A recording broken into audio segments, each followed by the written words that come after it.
Pode iniciar, Ademir. Ok, pessoal, então, a quem a gente não cumprimentou, muito boa noite a todos e uma satisfação muito grande estar aí junto com o Rui, com todos vocês e compartilhar um pouquinho das nossas experiências, né? E nós vamos aí marchando nessa linha do sistema regenerativo, plantio direto com qualidade. O Rui pediu também para colocasse um pouco do exterior, um pouco de algumas coisas que a gente viu, enfim. Mas vamos adiante aí, porque nós temos bastante coisa para mostrar e depois nós vamos para algumas questões, algumas discussões. A grande maioria do que eu vou falar, vocês já viram, vocês conhecem. Lembra aí Neroli Cogo do Rio Grande do Sul? Lembra lá na década de 70, né, o nosso grande desafio do Paraná, engatinhando ainda no sistema de cultivos anuais e a perda de solo por erosão era gritante, não só aqui, né, como ainda continua, estimando aí a FAO em torno de 30% de solos degradados aí a nível mundial, solos aí agricultáveis. E vejam que loucura que era, né? Um convencional podendo passar de 100 toneladas, enquanto que o plantio direto estava lá com o mínimo de perdas. Então, gente aí, tá lá o Lapinha participando, um dos pioneiros, e vários outros, né? Colegas, produtores. Temos aí o produtor que encontramos agora essa semana, lá do Tocantins, com muita alegria. Então, depois nós passamos aquele trabalho, o Paraná recebeu um prêmio, né? E aí, dessa sistematização em microbacia, né? E aí começou a implementar com essa qualidade, melhorando, né? Começava a BART 72, esse sistema. Mas sempre, né? A gente tem um pouco de experiência, talvez alguns não me conheçam bem, alguns de vocês. Eu tive a oportunidade, também busquei essa oportunidade e tive uma inserção em termos internacionais. Tive e tenho, né? Assim, uma intenção e outros milhares, tem muito mais. Mas a gente teve a oportunidade de estar aí como consultor da FAO, do Banco Mundial, da União Europeia, atuando em várias chamadas aí, cooperação alemã, austríaca, e visitamos inúmeros países. Já visitei e trabalhei, não que eu conheça, 52 países africanos, países asiáticos, países da Europa, da América aqui nossa, né? Do Sul e do Norte também. Então, o grande desafio que a gente sempre encontra é esse diagnóstico. Tivemos esses dias, essas 3 semanas, eu tive uma semana na Bahia, uma semana no Goiás e estou chegando hoje, de manhã, lá do Tocantins. Cheguei 9, 10 horas, praticamente toda noite viajando. E é o seguinte, o problema grande, na grande maioria das áreas, e aqui no Paraná e outras regiões avançado não, é esse diagnóstico. É saber realmente como andam, né? Aí os atributos biológicos, físico, químico, a questão dos nutrientes. Na pandemia a gente viu muitas, participou, acompanhou, assistiu muitas lives, muitas apresentações que o pessoal falava, o problema químico no Brasil, no solo, está resolvido. E isso não é verdade. A gente teve a oportunidade de participar de um projeto aí há alguns anos, onde tivemos aí milhares, né? Mais de 200, 300 mil análises de solos. E aí você vê um equilíbrio nos nutrientes macro e micro, ou rompendo os problemas, né? Que são os desafios da compactação ou das doenças radiculares, nematóides, que são os 3 grandes, vamos dizer assim, pilastras dos desafios da agricultura a nível de macro. A grande pergunta é que sempre, a nível de produtor ou a nível, não no geral, você chega, como é que o senhor está usando planta? Estou usando milheto, eu estou usando uma braquiária. E isso não nos satisfaz. Eu estou colocando a minha experiência, estou colocando aquilo um pouco que eu sei e que eu aprendi, continuo aprendendo cada dia, né? I'm 67, eu tenho 67. E nisso que eu vou comunicar com vocês, eu comecei com o Rolf Derpsch no projeto do IAPAR em 1977. Então temos aí 47 anos que nós estamos lutando e aprendendo cada vez. A grande pergunta é, a gente conhece bem o nosso solo? Se você falar, eu estou usando essa rotação faz 10, 20 anos, que era no passado que se fazia. Hoje nós vemos que essa dinâmica mudou e nós temos que estar fazendo constantemente esse diagnóstico e aquilatando, medindo a questão de commodities, enfim. Desenvolver estratégias de um manejo sustentável e equilibrado e que seja, obviamente, economicamente. Então, o grande desafio é esses atributos. Esse aqui é o nosso amigo Erlich Lindwein. Esse aqui é um produtor que tem 36 anos de plantio direto no Paraguai. É uma maravilha. Esse aqui é um produtor que tem as maiores produtividades lá ao longo dos anos. E a gente procurar saber onde está. Isso aqui é um slide desse senhor aqui, Jean-Claude Bourguignon, que eu encontrei agora, estava antes dessas 3 semanas, um mês e pouquinho, nós estávamos para a Europa, passamos lá uns dias na Itália, na Suíça, na Espanha e Portugal. Foram 26 dias, participei de 10 eventos, 10 dias de eventos, dias de campo, cursos e espetacular. E ele mostrou isso aqui é o maior microbiologista da França, ele é dono do maior laboratório, eu tive com ele há 23 anos numa missão do Banco Mundial, junto com Richard, outro amigo também, nosso amigo da FAO, que já nos deixou. Foi lá em Burkina Faso, foi em Côte d'Ivoire, Costa do Marfim e Gana. E ele mostrou para nós agora, isso aqui foi em Zurique, o seguinte, que a importância da biodiversidade microbiana, a quantidade de bactérias, de actinobactérias, de leveduras, de fungos, algas, protozoários, que muitas vezes estão, e com o nosso manejo, e com o nosso excessivo uso de sais, ou de cidas, ou preparo de solo, nós vamos perdendo ao longo do tempo. Então esse diagnóstico é fundamental, checar a compactação. Temos visto por aí afora, vi na Bahia agora recentemente, recentemente, vi em outros estados, vi em outros países o preparo de solo. Aqui como uma cultura de preparar o solo. Então vimos em regiões da Bahia e outras vezes tanta, e de outros estados e também na Espanha, cada 2, 3 anos precisa mexer no solo. E não tem nada a ver. Nós temos o trabalho de Pato Branco, que hoje está com o doutor Lutece, já outros colegas do IAPAR que seguem aí. Nós começamos lá atrás com vários amigos e colegas, Sanguanini, a equipe do IAPAR, em 1986, nós vamos estar mostrando mais adiante, que um solo argiloso lá de 73% de argila, e está lá esse experimento de 38 anos, é um experimento, depois vamos falar dele, e não tem compactação. Ou seja, e muitas vezes uma leve compactação leva as pessoas a mexer no solo, além do custo, o grande prejuízo, principalmente quando você tem uma condição de solo aí de baixo teor de argila, né? Aí de 10, 15, 20, 25%.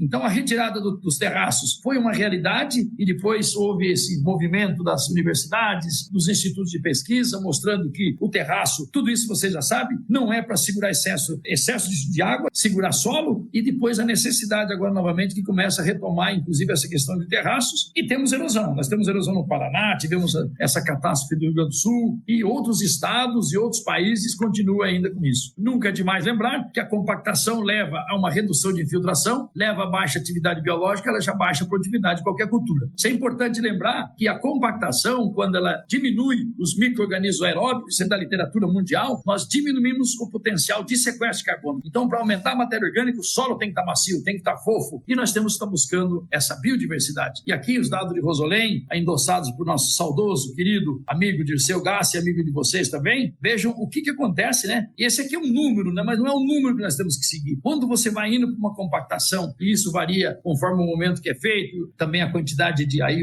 a textura, né? Nós temos perda, né? Deixamos de absorver aí, ó. Aqui nós temos fósforo, nitrogênio, potássio, cálcio e fósforo. Ou seja, veja o percentual, né? A compactação e diminuição gritante, né? De percentagem de absorção de nutrientes. Além de ar, além de água, além de crescimento radicular, nós temos de vida no solo, que é fundamental, micro, meso, macro, fauna e flora, temos essas perdas. E esse aqui dado de Thelma Amado mostrando tudo isso aqui, só estamos recordando, né? Isso aqui é um sistema radicular adequado, aqui nós temos compactação física, muitas vezes ela está misturada com a compactação química, onde nós não conseguimos enxergar qual é das duas que é mais importante, e às vezes tratamos com preparo de solo que não seria uma escarificação, ou às vezes um implemento aí mais violento, sem a necessidade. Aqui a toxicidade de alumínio e também aqui a deficiência de cálcio, né, que é o nutriente que vocês sabem, fundamental lá, e está em profundidade, por isso que o gesso agrícola sulfato de cálcio tem uma importância capital. Aqui no mundo também temos visto isso em Portugal, temos visto em vários países, porque ele é aquele que vai lá na divisão celular, lá no meristema apical, nas pontinhas das raízes aí, fazer com que isso continue ao longo, zona de alongamento e continue adiante. Isso aqui é aquele exemplo clássico lá, né? Esse aqui é o sistema Romero, isso aqui ali em Piuí, Minas Gerais, que é na Serra da Canastra, onde nasce São Francisco, que é considerada a maior experiência de gesso do mundo. Eu tive 7 vezes lá, amigo Paulo, Paulinho, Alexandre, são amigos nossos, e esse aqui mostrando onde tem gesso, esse é de um vizinho, onde não tinha cálcio em profundidade, sofrendo seca, dificuldade de absorção de água e assim por diante. Aqui mostrando uma raiz sem gesso, sem sulfato de cálcio, e aqui com gesso, ou seja, uma distribuição mais uniforme no perfil, facilitando. E aqui o nosso saudoso, né, Eurípides Malavolta, mostrando o quê? As diferentes plantas, né, isso publicado já aí há 87, ou seja, quase 40 anos atrás, né, mostrando que em diferentes regiões, isso aqui não é para extrapolar, mas diversas culturas, e a soja, nesse caso, com potencial de aumento até de 20%, 30%, com o uso aí desse amendment, que é o sulfato de cálcio. Então, esse doutor Rodrigo aqui, que é um exímio microbiologista da Universidade de Santa Maria, nos fala que se a gente bioativar o solo, nós fizermos os ajustes químicos, os ajustes físicos e depois os ajustes biológicos, nós vamos mais adiante, o que vai acontecer? Nós vamos bioativar o solo, ou seja, nós colocarmos mais micro-organismos, nós vamos aumentar nutrientes, vamos ter potencial de aumento de sequestro de carbono. A minha tese de doutorado, e para quem não me conhece, em 2006, há 18 anos, foi sequestro de carbono desse experimento aí que a doutora Lutece conduziu até recentemente, e agora outros colegas estão lá no coordenação, lá em Pato Branco, e ali fizemos uma parte aqui, fizemos uma parte nos Estados Unidos, uma parte na França, com o Bill Hargrove, aqui com o professor Ricardo Hallich, com a professora Fátima, proteção de raízes, uma melhoria dos agregados, maior infiltração, melhor fixação, fito-hormônios, micorriza, e vamos aumentar a produtividade. Então, quanto mais, e isso nós vamos ver adiante, que a literatura e grandes experts, nós temos acompanhado alguns deles e até feito amizade e aprendido cada dia, tem mostrado isso. E quanto mais um solo vivo, mais diversificado em termos de micro-organismo, maior o potencial, maior a resiliência e assim por diante. Esse aqui é um outro slide dele que mostra que um punhadinho de terra pode ter 100, 1000, milhões, bilhões de bactérias hectares, 50 quilômetros de hifas de fungos, né? Claro que isso aqui que nós estamos vendo não são fungos micorrízicos, a maioria são fungos decompositores, mas esses ectomicorrizas ou endomicorrizas que estão dentro das raízes ou prolongamento de raízes, fazendo um papel fundamental. E nunca é demais dizer que nesses 5 ou 6 anos, os fungos micorrízicos e os micro-organismos mais estudados a nível mundial. E aqui, para a gente ter uma ideia, só lembrando vocês, né, que cada centímetro de hifa de fungo aumenta, isso aqui é consenso da literatura mundial, mais de 200 vezes a capacidade da planta de absorver água e nutrientes, aguentando salinidade, aumentando solubilidade de nutrientes. E esse aqui é uma capa de nível internacional mostrando a raiz e mostrando o prolongamento. E hoje é muito difícil, às vezes, né, tem muitos autores que falam para saber até onde vão as raízes e onde começam essas micorrizas. E elas realmente são um mecanismo da natureza, né? Para quem acredita em Deus, eu acredito que Deus provê todas as plantas, né? Aí você tem árvores, você tem pino, você tem eucalipto, que grande parte dos nutrientes que eles absorvem é via micorriza. Então elas buscam água, elas fazem pontes para solubilizar fósforo, boro e outros, e isso é realmente fascinante. Então nós precisamos bioativar os sistemas, nós temos que colocar químico, físico, biológico funcionando como vários componentes integrados, harmonizados, para que nossa planta, a nossa cultura, como dizia o doutor ali no início, algumas espécies que têm um potencial genético encontrem nesse manejo condições ideais de produzir forragem, pastagem, grãos, fibras e assim por diante. Então, nunca é demais lembrar também que muitas vezes nós estamos tratando doenças, podridões, e isso é comum, né? Nós poderíamos discutir muito.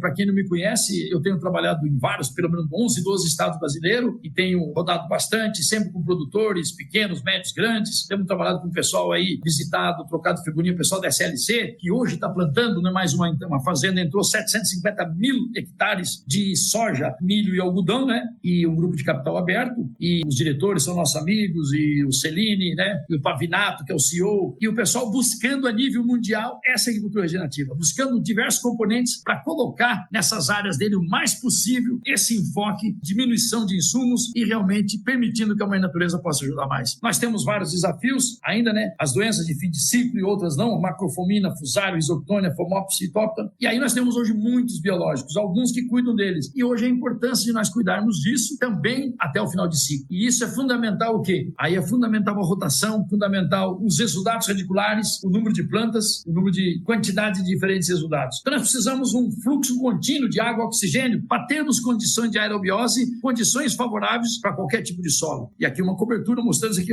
E nunca é demais lembrar que o solo arenoso é proibido mexer. Solo arenoso nós temos que dar uma resetada se ele tem muito problema. Aprendemos nesses últimos 5 a 7 anos lá no Piauí, em regiões de 12 a 15, 16% de areia, onde utilizamos grades profundidades aí de 42 polegadas, 12, 13 toneladas de calcário, 2, 3 de gesso, planta de cobertura, porque não tinha caixa, não tinha CTC, e aí começamos a fazer esse trabalho. Alguma coisa de fósforo, nada de 1.000 quilos, né, mas aí 50, 60 quilos de fósforo, e com isso recuperando o potencial, melhorando para que a gente possa continuar a desenvolver esse sistema. Nematóides, vocês sabem aí, nematóides de lesões, nematóides de cisto, pratilencos, né, nematóides de galhas, esse realmente o nematóide, o Pratilencos braquiurus, e quando ele me falava agora há pouco, depois ele vai dizer, né, da veia dos materiais, essa busca, né, de porque é um nematóide que tem causado maiores prejuízos. Então, o doutor Andressa Zamboni fez estudos aqui no sul do Brasil e outros, né, outros professores, pesquisadores, mostrando, né, a Embrapa tem uns números que nós vamos ver aí do ano passado, que assusta, que nós continuamos, para vocês terem uma ideia, 20, 25% do café do sul de Minas, eu estou trabalhando muito com café, eu amo café e tenho me dedicado muito a isso, produtores, 15 a 25% e variando, são perdas por nematóides, meloidógena exígua, meloidógena incógnita, o paranaense, que é algumas regiões, e o apla, região de Ribeirão Preto. Esse aqui, esse produtor lá, família Zancanaro, aí então, crotalárias, que tem monocrotalina, eu acreditava nesses 47 anos, pelo menos até 7, 8 anos, que as plantas de cobertura davam conta. Agora, quando você tem 25, 30, vimos até 50 mil exemplares de um Pratilenco com 10 gramas de raízes, que é convencionalmente mais que se usa a nível mundial, 10 gramas, muitas vezes o laboratório coloca 1 grama e você fica feliz quando você multiplica por 10, se desespera, eles ajudam. Mas hoje nós temos outras ferramentas que são bacilos, que são tricodermas, que são tantos outros ativos biológicos da própria natureza que vão nos ajudar a enfrentar isso. Veja aqui o controle de reboleira, aqui com planta de cobertura e já melhorando essa situação. Diversas são essas plantas e temos inúmeros pesquisadores, inclusive a nível mundial, vimos isso nos Estados Unidos, vimos isso na Índia, vimos isso em vários lugares. E esse trabalho que fizemos junto com a doutora Machado, que coordenou diversas dessas espécies, e aqui os efeitos nematóide de galha em códia abânica, nematóide de lesões, e aqui o Rotilencos veriformes, que é o grande nematóide de algodão. E hoje vem vindo um aí, né, que é o Helicotilencos de Istera, que multiplica em muitos capins, muitas plantas daninhas, e que tem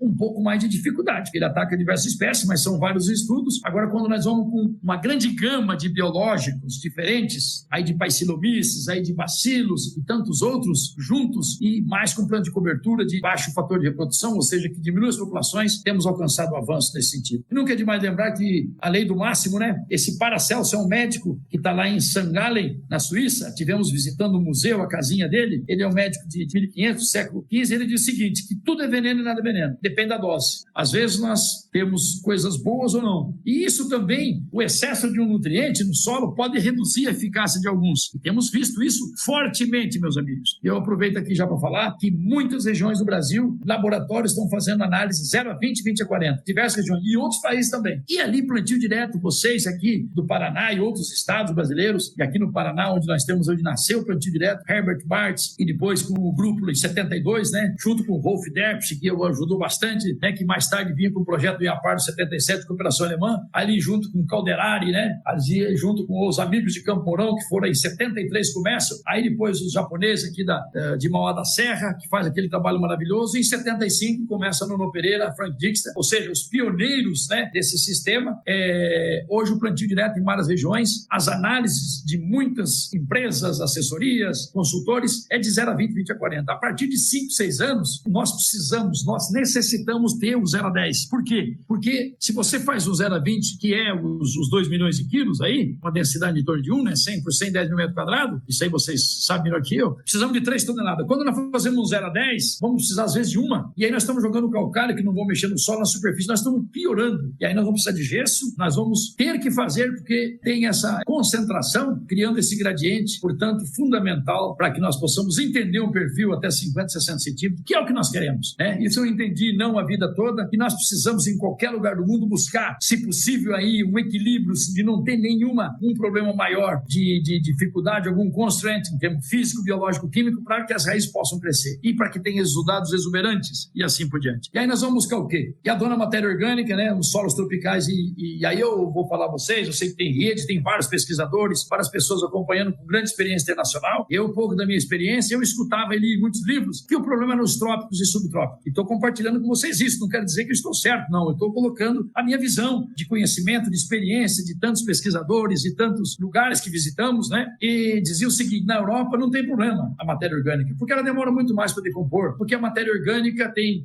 aí vem do Kuchaev, vem tantos Kononova na Rússia e tantos outros, né, e tem lá os Chernozem, e nós vimos que não é isso. Tivemos várias vezes lá em Dnipropetrovsk, na Ucrânia, que são os Chernozem, tivemos na Rússia, e tivemos 3 vezes na Bulgária, tivemos esse ano lá também, e tem áreas de 20, 30, vimos área de 48% de matéria orgânica, e com 6, 8, 10, 15 anos de manejo, mesmo 3, 4 meses de frio intenso, neve, esses solos despencando a matéria orgânica, a capacidade de perder. Então a matéria orgânica é essa massa, essa esponja que reestrutura o solo, que facilita o crescimento de raiz, guarda nutrientes, biomassa microbiana, importante na produção, capacidade de armazenar água, promotora da biodiversidade, micro-organismos, micronutrientes, reserva de nutrientes, e é fundamental nós desenvolver o sistema que sequestra, que captura em carbono no sistema. Rapidamente, isso aqui, 71, Rolf faz de maravilha, começa a testar, e Bart 72 é o produtor que faz isso, nosso grande pioneiro, naquela da década de 70, depois passa para o pessoal de Campo Mourão, chama ele e começa depois o pessoal de Mauá da Serra, e aí em 75,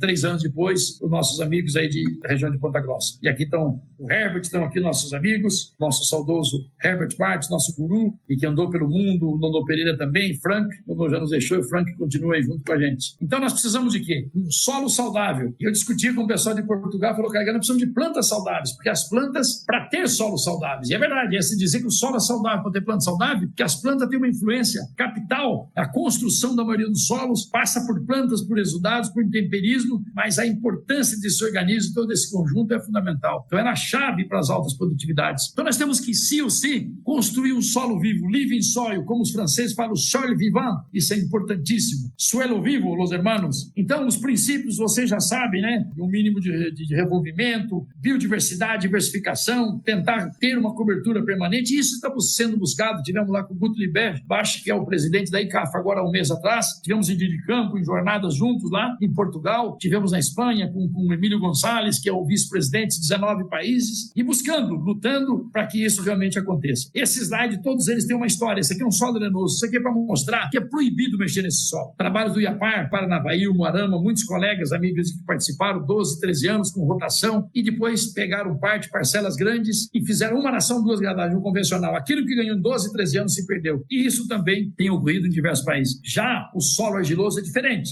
Solo argiloso, os microagregados, aí tem a proteção física, que foi importante para nós entendermos lá na nossa tese, e aí o Bayer, da Universidade do Rio Grande do Sul, da Federal, da URGS, nos ajudou muito com isso, mandando materiais. Naquela época não é igual hoje, não tinha celular, né? Mandava pelo ônibus, e outras teses que estavam, e também a proteção química e ponte de Van der Waals, para que sejam protegidas esse carbono. Então já é um pouco diferente também. E aqui mostrando o que essas plantas podem fazer, né? Vejam bem aqui, aqui nós temos uma aveia, as plantas e a diversidade, o que nós conseguimos no solo? Uma aveia, uma cevada, um milho, um girassol, um feijão, uma ervilha, um nabo, um tremoço, um trevo branco, né? A percentagem do nitrogênio nas raízes como nitrato é o azul. Vejam a diferença dessa forma de nitrogênio na forma nitrato. Vejam os aminoácidos, a verde, os amidos aqui amarelo e ureídeos vermelho. Isso é interessantíssimo, né?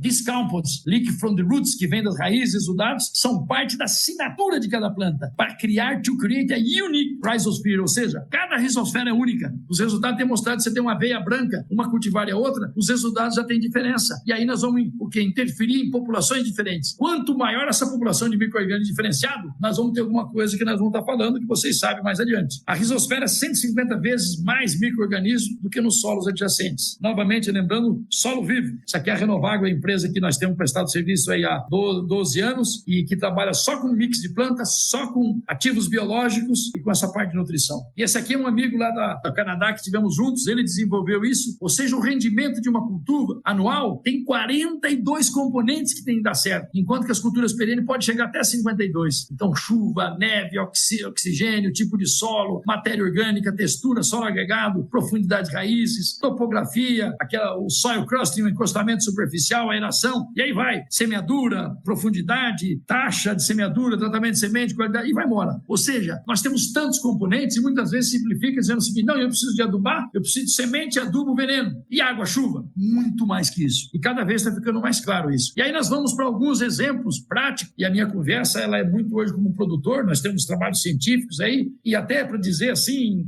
compartilhar com os colegas, amigos que muitas não tivemos essa oportunidade, muitas vezes quando eu estava no IAPAR, antes de me aposentar, e hoje DR, o pessoal falava, quando você sair do IAPAR, você vai subir. Qualquer um de nós. Negativo. Depende de você. Você não vai subir, não. Você vai subir, você carrega o nome do IAPAR. Eu carrego, sim. Tenho aí uns 8 a 10 capítulos de livro nesses 12 anos. Tenho livros e participação em vários eventos científicos internacionais, na Rússia, no Canadá, nos Estados Unidos, na França, na Alemanha e outros. Aí depende da tua inserção. Depende do que você quer, você acredita. É energia. Eu quero, eu acredito, I want, I wish, eu desejo, e aí eu vou. Isso aqui são exemplos de produtores que nós temos trabalhado juntos, que têm dado exemplo para nós. Isso aqui é Cláudio Samocada. Isso aqui é um produtor fascinante lá em Mar de Deus de Minas. Aqui tem aveia branca, aveia preta, centeio, nabo, ervilhaca e trigo mourisco, que ajudamos ele a definir. Isso aqui é um pivô de 160, 180 hectares, onde tem integração com animais, e ele tem alcançado produtividades, em parte desse talhão, que acreditem ou não, de 23 mil quilos de milho, 320 sacos de milho por hectare. Então é produtor de soja, de milho, de trigo, e fascinante. E aqui, mix de cobertura sobre um TIF de 85 a 50 e poucos hectares, onde ele tem ervilhaca, onde tem trevos, onde tem 10, 12 espécies, ervilha forrageira, materiais fascinantes para os animais comerem. Depois entra o verão e essas espécies voltam a crescer, sobrinhos dele que têm trabalhado, a equipe, enfim, tantos exemplos. Aqui temos exemplo de produtividade. Eu vou mostrar produtores, né? Vejam bem esse grupo MEC, vou estar lá daqui 2 semanas com eles, são nosso amigo Marquinho, aqui o Neto e o William e toda a família, Afonso. Isso aqui eles tiveram no ano passado, vejam bem,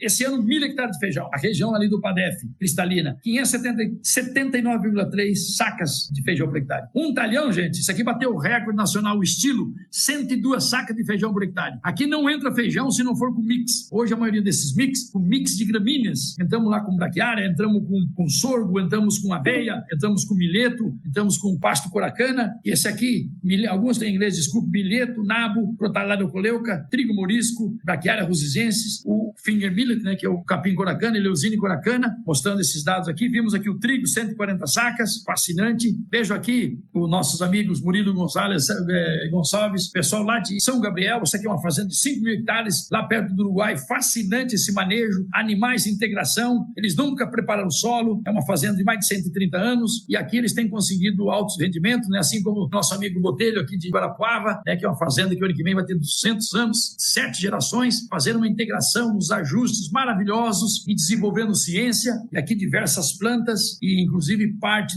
daquele dilúvio do Rio Grande do Sul passou próximo e a fazenda deles praticamente foi imune, não teve meio hectare estragado. Por quê? Porque o solo não foi tocado, a área passou de pastagem, são criadores de animais de raça, ele, os pais e toda a família, e com uma qualidade incrível, maravilhosa. Isso aqui, os mix de ciclo curto, isso aqui é um milheto, um trigo morisco, um nabo ou crambe, que é outra crucífera, uma ervilha forrageira, um calpi, isso aqui tem 45 dias. E aí nós temos planta, o milheto, que é o campeão mundial para buscar potássio. Temos dados publicados há 24 anos aqui no Paraná, de 386 quilos de K2O. E vocês sabem muito bem que as plantas de cobertura, 95 ou mais por cento delas, não passaram no melhoramento genético. E essa é a grande característica dela, que elas vão a 1, 2, 3, 4 metros buscar nutrientes. O que não acontece com as nossas culturas. Que as nossas culturas passaram pelo melhoramento e vão estar aí a 20, 25, 18, 25 centímetros, 85, 90% dos nutrientes. As culturas perene, café e outras, a 30, 40, 45 centímetros. O restante vai buscar água. Enquanto essas plantas, isso aqui é lá na Bahia, tivemos lá recentemente, aí há 2 semanas atrás, lá na região de Rosário, fascinante os biológicos que estão sendo usados. Aqui nós temos um trabalho de 4, 5 anos ali no PADEF, onde nós temos um mix de planta, e depois é ser plantado o girassol para colher, e aí nós temos material para forragem para os animais, ou já uma pré-cultura de outras espécies. Esse é o nosso experimento que vocês conhecem, eu digo nosso do IAPAR, e vários colegas que tiveram envolvido, vários estudos, aí são 34 artigos científicos, 12 internacionais. Quando eu falo internacional, vocês sabem de que por que a gente fala internacional? Porque internacional demora 2, 3 anos, tem um monte de revisores, na sua grande maioria o crivo é muito forte. Então, que esse é um experimento que ele saiu minha tese de mestrado, doutorado, que tem 12 teses, o Tesse sabe muito bem e que coordenou por muitos anos, e hoje a maioria dessas áreas com mix maravilhoso, aí, com soja, milho, feijão, enfim, esse experimento hoje com 38 anos, começamos lá em 86 com a nossa equipe, com o nosso time, com o Alceu, Tangreno e tantos outros aí do IAPAR, e que nos ajudaram, e outros envolvidos, o Tesse e outros, informações fascinantes aqui. Aqui tem artigo de fósforo orgânico, aqui tem artigo de micro-organismo, de insetos diferenciados nesse solo, nessa biodiversidade ao longo dos anos. E esse aqui é a nossa tese, que foi em 86, então vai 19 anos, mostrando que a área onde tem o plantio direto aqui, o lotio, o plantio direto, com rotação nas diferentes espécies, foi o que mais se aproximou da floresta, porque a floresta tinha essa matéria orgânica. Ah, mas aqui está estatístico? Não, isso aqui está no gráfico só. Isso aqui está publicado no Agronomy Journal e com Bill Hargrove e outros autores, né? Pales, Fátima e outros, e realmente resultados importantíssimos, né, que foram alcançados. Aqui temos mix diferenciados, temos então aveia, centeio, nabo, ervilhaca, ervilha forrageira, temos diversas espécies de outono e inverno, e a maior parte do Brasil temos trabalhado com esse de primavera e verão. Esse caso aqui, Spectabilis, Crotalero coleuca, aqui um capim coracana, Luzine coracana, aqui um trigo mourisco, aqui um milheto e o nabo. O nabo foi, muitas partes, vocês sabem, né, Rolf trouxe 60, 70 espécies, e muitas delas que passaram pelo Senagem e vieram para cá, e aqui saíram cultivares. O nabo, ele tem um desafio que ele cruza com o Raffinus rafaniscus, né, os sativos, e o Rolf traz na década de 70, aí que nós estávamos lá em 77, o Raola Siletanova, Siletini e Globus Neto foi o primeiro Raffinus sativo a chegar na América Latina. Os nabos são excelentes aqui, os exudatos radiculares, onde 98,5% estima-se que os micro-organismos criam uma enzima que chama fosfatase. Fizemos nossa tese de doutorado, o Dr. Elcio Bolota fez, Gil Clapperton no Canadá, Estados Unidos e tantos outros. Ele é um solubilizador de fósforo, ele busca enxofre, as crucíferas, nabo, canola, crambe, hoje mostarda branca, amarela, white mustard, yellow mustard na Europa, nos Estados Unidos, e também chegando aqui com essa grande habilidade. O milheto, que é o campeão para buscar potássio e também interferindo aí com a sua palhada na questão do mofo branco, esclerotínia, e principalmente diminuindo nematóides. E a literatura muitas vezes fala, o milheto diminui tudo. Não, o milheto é específico para Pratylenchus bacillus baixar a população. Ele aumenta, inclusive, a nematóide de galha. Aqui o trigo mourisco, o buckwheat, o blé sarrasin, o trigo sarraceno, que é fantástico na França, né? Tem áreas e áreas plantadas com girassol onde ele escolhe. Isso aqui, ele tem uma grande capacidade de solubilizar fósforo, efeitos alelopáticos. Temos esse aqui, que é essa gramínea, é o finger millet, né? Que é o pasto coracana, o capim coracana, Eleusine coracana, que tem uma capacidade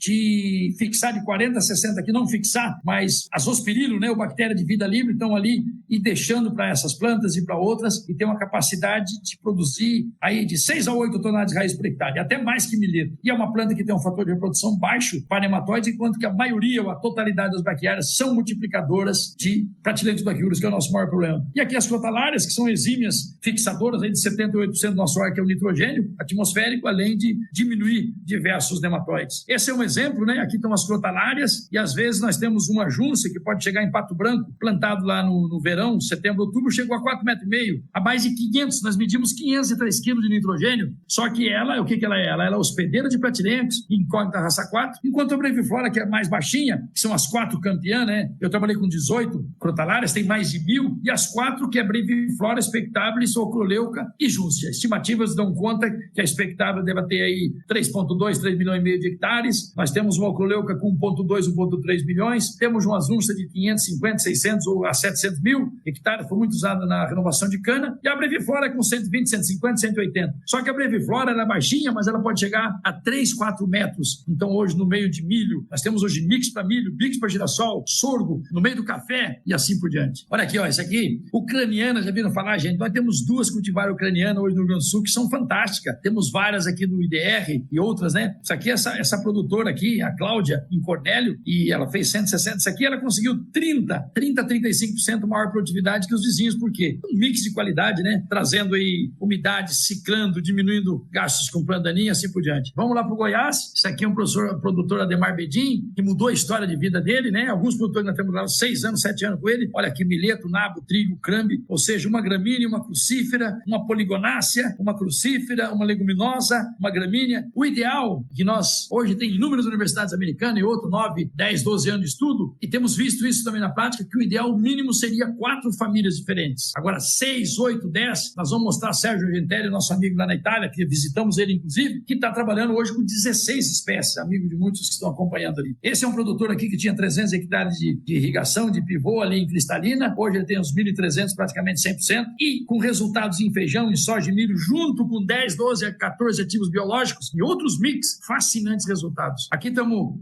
o seu Slaviero, aqui está o Alexandre também, ali em Nova Cantu, aqui com crambe, com trigo morisco, mas tem trabalhado com mix de plantas também, e ali com espécies de inverno, com resultados fascinantes. E o rolo faca. Muitos produtores dizem, mas eu não tenho rolo faca. Se eu não tenho rolo faca, eu posso utilizar o quê? Um tronco de madeira, outros usam pneu, outro uma barra de ferro, de haste. O importante é utilizar isso. Isso aqui lá no Rio Grande do Sul, isso aqui são produtores Vanás e outros ali, que estão ervilhaca fantástica, isso aqui área de plantio direto, espetacular. Isso aqui nós estamos aqui junto com o Baço, isso aqui é o pessoal lá de Vacaria, onde ele mistura aveia, ervilhaca peluda comum, centeio, aveia branca e aveia preta, solta animais várias vezes, depois no final passa aí um cletodinho, um graminicida, deixando mais 20, 30 dias e planta um milho, passando o rolo, já começando o florescimento, ou às vezes usando dessecação, mas muitas vezes não há necessidade, vários produtores, e aí aumentando 1,5 ou 2 toneladas de milho só com isso. Isso aqui em Canoinhas, o senhor Gugo é um produtor fantástico que tem trabalhado em quase todas as suas áreas e os resultados são fascinantes com esses mix de outono e inverno com integração com animais. Aqui mix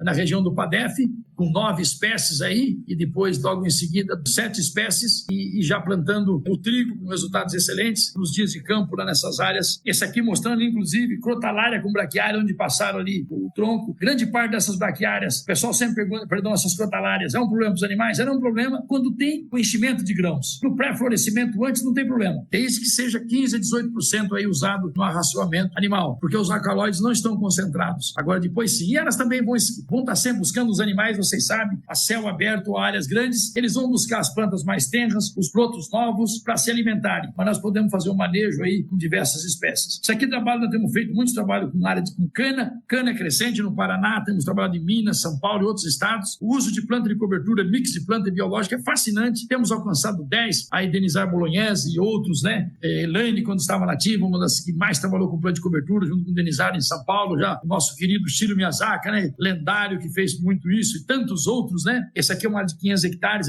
com 10% de argila, com milho, trigo morisco, nabo, cramo, girassol, calpi, crotalária, estava nesse dia aqui com rolo faca. Isso aqui aumentou a produtividade, temos dados de 10, 12, 14 toneladas de colmo, e os resultados são fascinantes, não só na renovação do canavial. Hoje nós estamos trabalhando nos mix, ajeitando os carrinhos e plantando na cana-soca. E depois, se não der para manejar, não tem problema. O que nós queremos é o quê? O grande problema da cana-de-açúcar. Por que a cana-de-açúcar aqui na Austrália, no mundo inteiro, a grande dificuldade de agregar, ou seja, seja, de capturar carbono, de fazer matéria orgânica. Região de Assis, por ali, gente, e toda aí, essa região do estado de São Paulo, tem usinas de mais de 60 anos.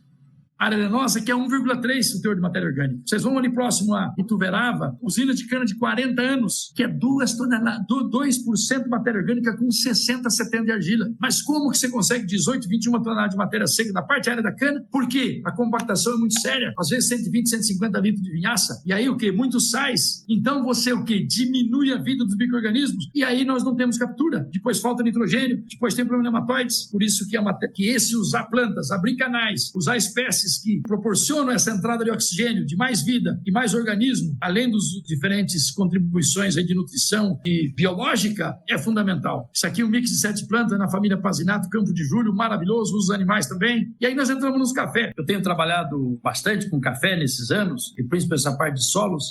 É fascinante, né? E acompanhado o nosso grande guru aí do Moro, professor Pavan, tivemos visitando o nosso amigo Marcos Antônio Pavan, agora em menos de 2 meses, na propriedade dele, no estado de São Paulo, nosso querido amigo, e tantos outros, né, que contribuíram aí para a cafeicultura do Paraná, nossa história. E hoje a gente vai ver um pouquinho desses trabalhos também, tantos outros que têm feito esse trabalho maravilhoso. Café tá todo mundo acompanhando, né? Vocês viram o coffee arábica hoje, não nesses dias, tá R$2.000 uma saca. Café de qualidade, 8, 2,5, 3, 3,5, ou seja, uma valorização estupenda. O mix de planta no café, gente, é fascinante. É um trabalho de longa duração. Eu entrei nos últimos 5, 6 anos, um trabalho de 12 anos de pesquisa científica, lá na ACA de Araguari, que é a Associação de Cafeicultores, do Dr. Santinato e do Dr. André Fernandes. Dr. André Fernandes é o vice-reitor da Universidade de Uberaba, doutor em água, tem livros publicados, filho do nosso querido Durval, amigo de Florindo, toda essa gente do café, da história do IBC, e tanto contribui para o desenvolvimento. Quando você colocamos mix diferentes, comparados sem cobertura no meio do café, o ganho é de 5 a 7 sacas de café limpo. Para chutar abaixo 5 sacas. Dá R$10.000 hoje a mais por hectare. E você vai comprar isso aqui hoje,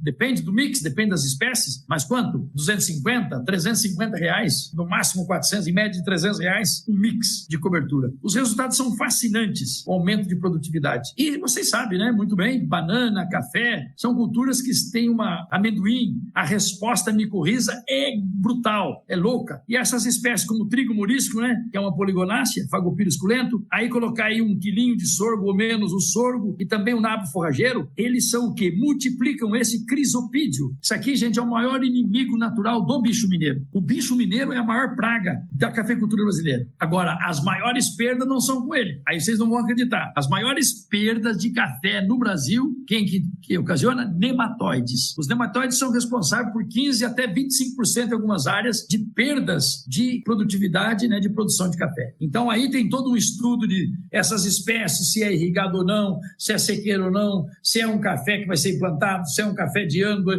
enfim, todo o sistema. Aqui cobertura sendo manejada, aqui nessa fazenda dos nossos amigos ali de Altinópolis, né?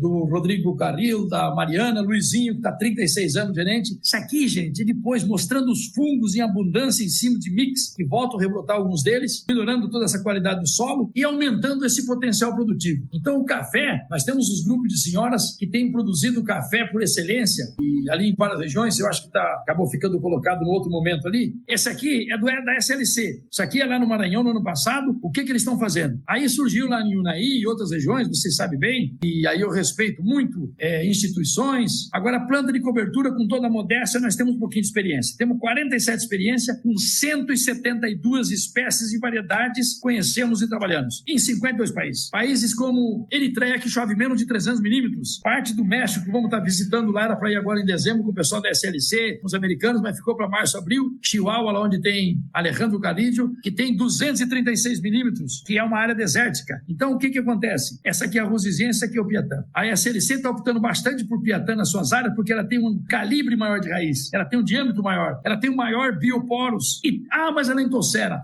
Hoje, temos resultados recentes de várias áreas do Brasil mostrando que, mas os animais gostam de braquiária, eu gosto de um capim. Não, ele gosta de salada igual nós. Quem que come só um alimento? Eu me lembro muito do pai da Marie Barthes, nossa querida amiga, né? O Herbert, muitas vezes estivemos juntos, muitas palestras acompanhando, ele dizia, algumas delas, que os romanos, que o Império Romano, os seus prisioneiros, ele chegava e perguntava, o que você quer comer? O que se eu fosse um gaúcho, eu quero costela, gorda, eu quero churrasco. Então dava churrasco, café da manhã, meio-dia, de tarde, carne todos os dias. Ia morrer logo alguns dias por falta de vitamina e assim por diante. Um vegano, eu gosto de rabanete, alface, só vitaminas não dá conta, nós precisamos de açúcares, precisamos de energia, precisamos de proteína. Um italiano aí vai comer pasta chuta, vai comer macarone, pasta, só isso, vai faltar proteína. Ou seja, o solo é igual. Então, na verdade, grande parte, no meu entendimento, grande parte de usar só uma espécie é porque ela é mais fácil. Então, a rosiziense ela é mais fácil de matar, ela não forma toceira, ela com menores doses você consegue manejar e mesmo assim temos problemas. E aí eu aproveito que agora eu não coloquei esse slide, você já deve ter ouvido falar de Christine Jones, acabei passando. Christine Jones, eu não a conheço pessoalmente, é uma australiana que hoje, esses últimos 3, 4 anos, ela é que manda no mundo. É a mais famosa da microbiologia do mundo. Ela tem andado pelos Estados Unidos, nós estamos tentando ver se conseguimos trazê-la para o Brasil no próximo ano, junto com o Ray Archuleta, junto com o Frederico Tomás e quantos outros aí, né? Todd Harrington, que é um dos bambambam no mundo hoje de compostagem, que está bombando nos Estados Unidos e outros países. Então, ela fala o seguinte, eu vou aproveitar esse slide aqui para dizer o seguinte, o que ela fala? Às vezes a gente se preocupa muito com o tamanho deu uma seca, a planta ficou com 40, 50 centímetros, a outra não ficou aquela massa exuberante. E o que Christine Jones, que é autoridade mais de 40 anos em carbon sequestration, sequestro de carbono, todo esse manejo, ela fala o seguinte, de 10 até 60% da captura do sequestro de carbono belong to rhizosphere. A risosfera é o responsável. Ou seja, aquela ideia de que alguns que falavam, nós precisamos de aumentar. Eu, quando comecei aí na minha vida profissional, fiz agronomia em 84, fez 40 anos que formamos agora no 27 de julho, eu falei, eu quero trabalhar com plantas que dê bastante o quê? Carbono, cadeias carbônicas longas, lignina. Não é verdade absoluta. Ou seja, nós precisamos de outras plantas, nós precisamos de nitrogênio para aumentar o quê? Que é o combustível dos micro-organismos. Então nós precisamos de leguminosa, precisamos de crucífero, outras famílias. E nós precisamos de quê? De um solo fofo para ter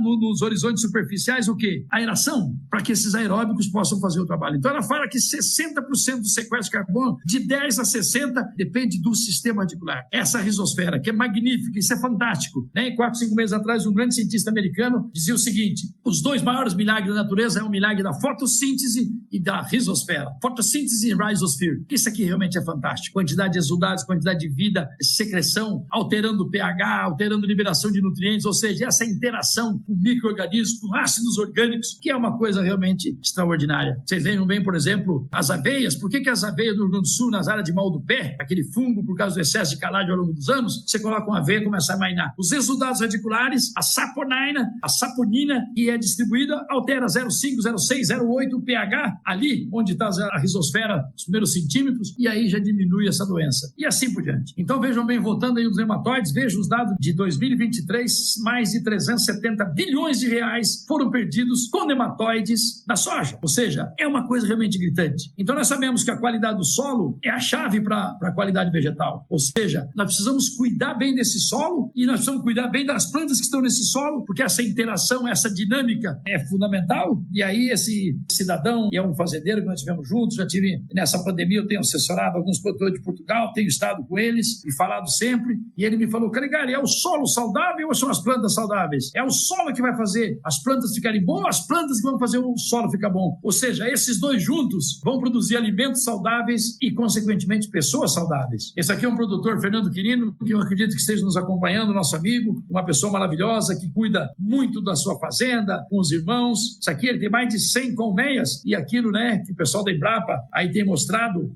mesmo sendo uma planta autógama, tendo efeitos de aumento. Ele tem dados de 12, 15 ou mais % de aumento de produtividade na soja com utilização de abelhas. Os estudos mostram que se terminassem as abelhas no mundo, o planeta teria vida somente por 6 meses. A importância disso. Em café temos resultados aí de Hurtado, de Ana de Paula, Fazenda Três Meninas, que é um negócio fascinante, onde tem os mix de planta 3, 4 anos, sem utilizar herbicida, um atrás do outro, 3 mix durante o ano, e depois eles têm árvores que dão pólen, néctar, culturas perenes, e ali tem 4 abelhas sem ferrão que foram levadas, que estão multiplicando e aumentando a produtividade, e um café aí com a média de 40, 42 sacas por hectare, e bebida 78, 85, 89 até 92, fantástico. E isso aqui, vocês sabem, dados da Embrapa mostram o seguinte, essa é outra coisa importante, e aí eu aproveito para dizer o seguinte, eu ando muito, tem muita gente que anda muito mais que eu, nós vemos que as informações não andam, ou se elas andam, elas não se sedimentam, elas não viram realidade. Vejo aqui com as zospirilas braquiária, aqui sem os zospirilos. Vejo o sistema radicular. Dados daqui de Londrina, Mariângela Umbria e seus comandados, outros colegas aí do Iapar também, têm trabalhado juntos, mas trabalho deles mostrando 14, 15, 16, 18 anos de estudo, mostrando que você tem um ganho com as azospirilo, que é uma bactéria, uma free living bacteria, uma bactéria de vida livre, brasileira na América Latina. Em outros países usam outras espécies de azospirilo. Tivemos lá na Itália, tivemos na Espanha, tivemos em Portugal agora e outros países. Tivemos na França, tivemos na Inglaterra esse ano também, tivemos uma semana em cada um desses países, tivemos na Bulgária, e aqui tem 14 a 16% mais matéria seca e 22 a 24%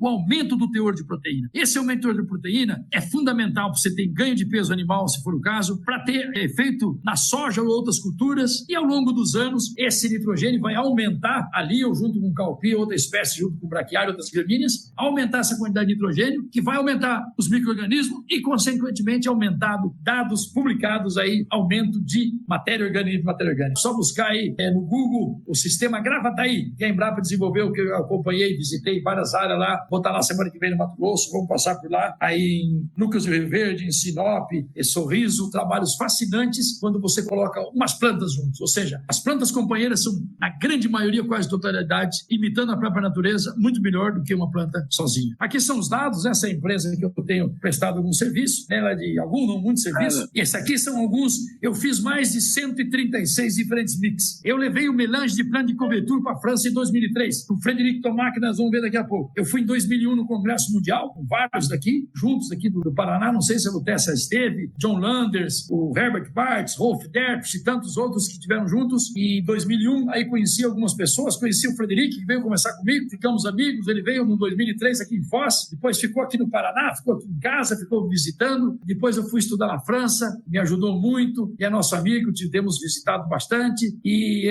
levamos o mix para ele, e hoje é uma realidade lá, 10% ou mais, usando o plano de cobertura. E aqui são alguns desses mix. Para vocês terem uma ideia, por exemplo, um reduto mais massa, que tem hoje estimativa de 400 a 500 mil hectares plantados no Brasil, ele reduz nematóides, e com esses, matéria seca, nitrogênio, fósforo, e tem outras tantas empresas, gente, e tem tantos que vocês podem produzir a sua semente de qualidade, isenta de doença, fazer suas misturas. Onde está o grande segredo? Nas quantidades. Ali nós temos erros grandes toda semana, e seguro que no Tessa e outros também que trabalham ali, o pessoal tem procurado alguma não certo. Ele falou das sementes, também problemas com sementes, problemas com grãos, aí com doenças, né? Trazendo fusário, risoctônia e outras. Então aqui veja o potencial dessas espécies, desses mix. Hoje eu estou seguro e tranquilo para dizer aos senhores, produtores, técnicos, professores, especialistas, para mim a melhor planta de cobertura que existe é um mix, é um melange, é uma mescla, é um blend. Quantas espécies eu não sei. Agora, porque normalmente nós plantamos tudo numa área só, aí já começamos errado. Precisamos pegar áreas homogêneas, esse diagnóstico, e conversar com o solo. Abrir trincheira, conversar com as raízes. Esse diagnóstico químico, físico, biológico, nematóides, para saber de onde eu venho, para onde eu vou. O que eu estou procurando? É areia ou não? Eu preciso aumentar o quê? Matéria orgânica? Eu tenho nematóides? Quais espécies para diminuir? Eu tenho a compactação severa? Eu preciso de nitrogênio? Eu preciso buscar solubilizar fósforo? Porque o fósforo não vai embora, é 0,001. Ele só vai se tiver de sedimento. Mas o potássio vai embora. O enxofre, nós vimos isso aí. Goiás concluiu ano passado estudo de pesquisa,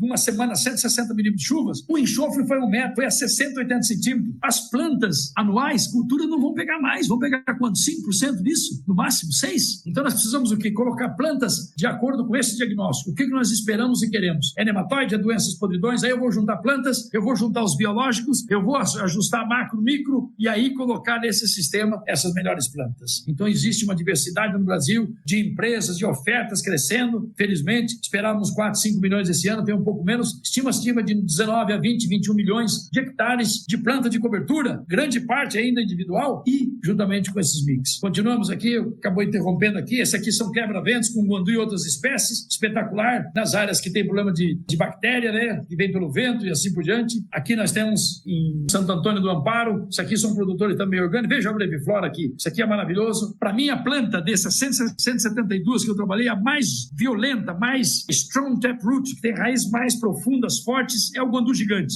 Publiquei isso dos meus amigos Amando Dalla Rosa, há 28, 30 anos, mandamos esses materiais para ele do Rio Grande do Sul, lá na Garibaldi, outros colegas conhecem a Cotriza, Rui, de Santo Ângelo, e eles fizeram esse trabalho com uma área de 49% de argila, e essas espécies, o guandu, Cajanus cajan, né, o nosso guandu gigante, tem várias cultivares, IAC1 e outras, né, do IAC e outros materiais, 1 ano. Só que o guandu, nós fizemos um trabalho com a Emater no Paraná, se você podar ele ou roçar de 40 a 60 centímetros, ele rebrota, ele é biotrianual, e cada rebrota não é igual um café que se você esqueletar, 60 a 85% das raízes superficiais, 20, 25, 30 centímetros, morre. Ele não, ele vai continua. Tivemos medições, publicamos internacionalmente, decidiu o primeiro ano com 6,50 metros, o segundo ano, segunda rebrota, 7,30 metros, e no terceiro as raízes alcançaram 9,20 metros. Esses colegas abriram trincheira, as raízes estavam lá. Essas raízes solubilizando fósforo através do ácido psicídico. Aqui já é um solubilizador de fósforo através de quem? Através de micorrizas. Aqui micorrizas, já o nabo não, as crucíferas não são hospedeiras de micorriza. O trigo normal também não. Então as plantas têm vários aqui por micorriza, os tremoços por ácido cítrico e o guandu, a lentilha, grão de bico, com menor ocorrência, o percentagem, através do ácido psicítico. E temos então, portanto, essa capacidade, e as leguminosas que vão pegar o nitrogênio através aí das bactérias de nitrogênio. Nós temos aqui Fazenda Buritizal, o senhor Luiz Bergamasco que talvez esteja nos acompanhando, e ali são produtores de café extraordinário, onde tinha um mix, nós roçamos, aqui ficou a braquiária. Então a braquiária ou um pânico junto com 5, 6 outras espécies. Fazemos essas combinações. Nova Resende, aqui em Patos de Minas, espetacular resultado aí com esses produtores amigos. Esse aqui ali, um mix de planta extraordinário, mostrando diferentes raízes. E aqui mostrando o quê? Mostrando o plantio direto que entrou lá no Paraguai, né? Melhorando toda essa condição. Aqui nós estamos no Centeia, Veia Branca Preta, Nabo, Ervilhar Comum, lá em Mar de Deus e Minas. Veja aqui depois dos pastejos. Isso aqui rebrotou, continua crescendo. E aí vamos mais alguns produtores, para nós irmos rapidamente aí um pouquinho um overview internacional. Isso aqui é Mayra Leles, nossa amiga, com quem nós começamos há 6, 7 anos a trabalhar. Eu fiz uma palestra em Guaíra, no sindicato, e ela estava com o irmão dela, que é o Zé Leles, um grande agrônomo, um grande produtor de qualidade. Ali eles têm 460 hectares a família. E aí eu estava falando, eles usam bastante milheto aí, e hoje no Brasil, lá para cima, muito milheto, muita braquiária. E eu falando, olha, mostrei o milheto, falei, o milheto é bom, só que nós colocarmos um calpi, uma crotalária, um guandu, um girassol, fizermos um mix, é muito melhor.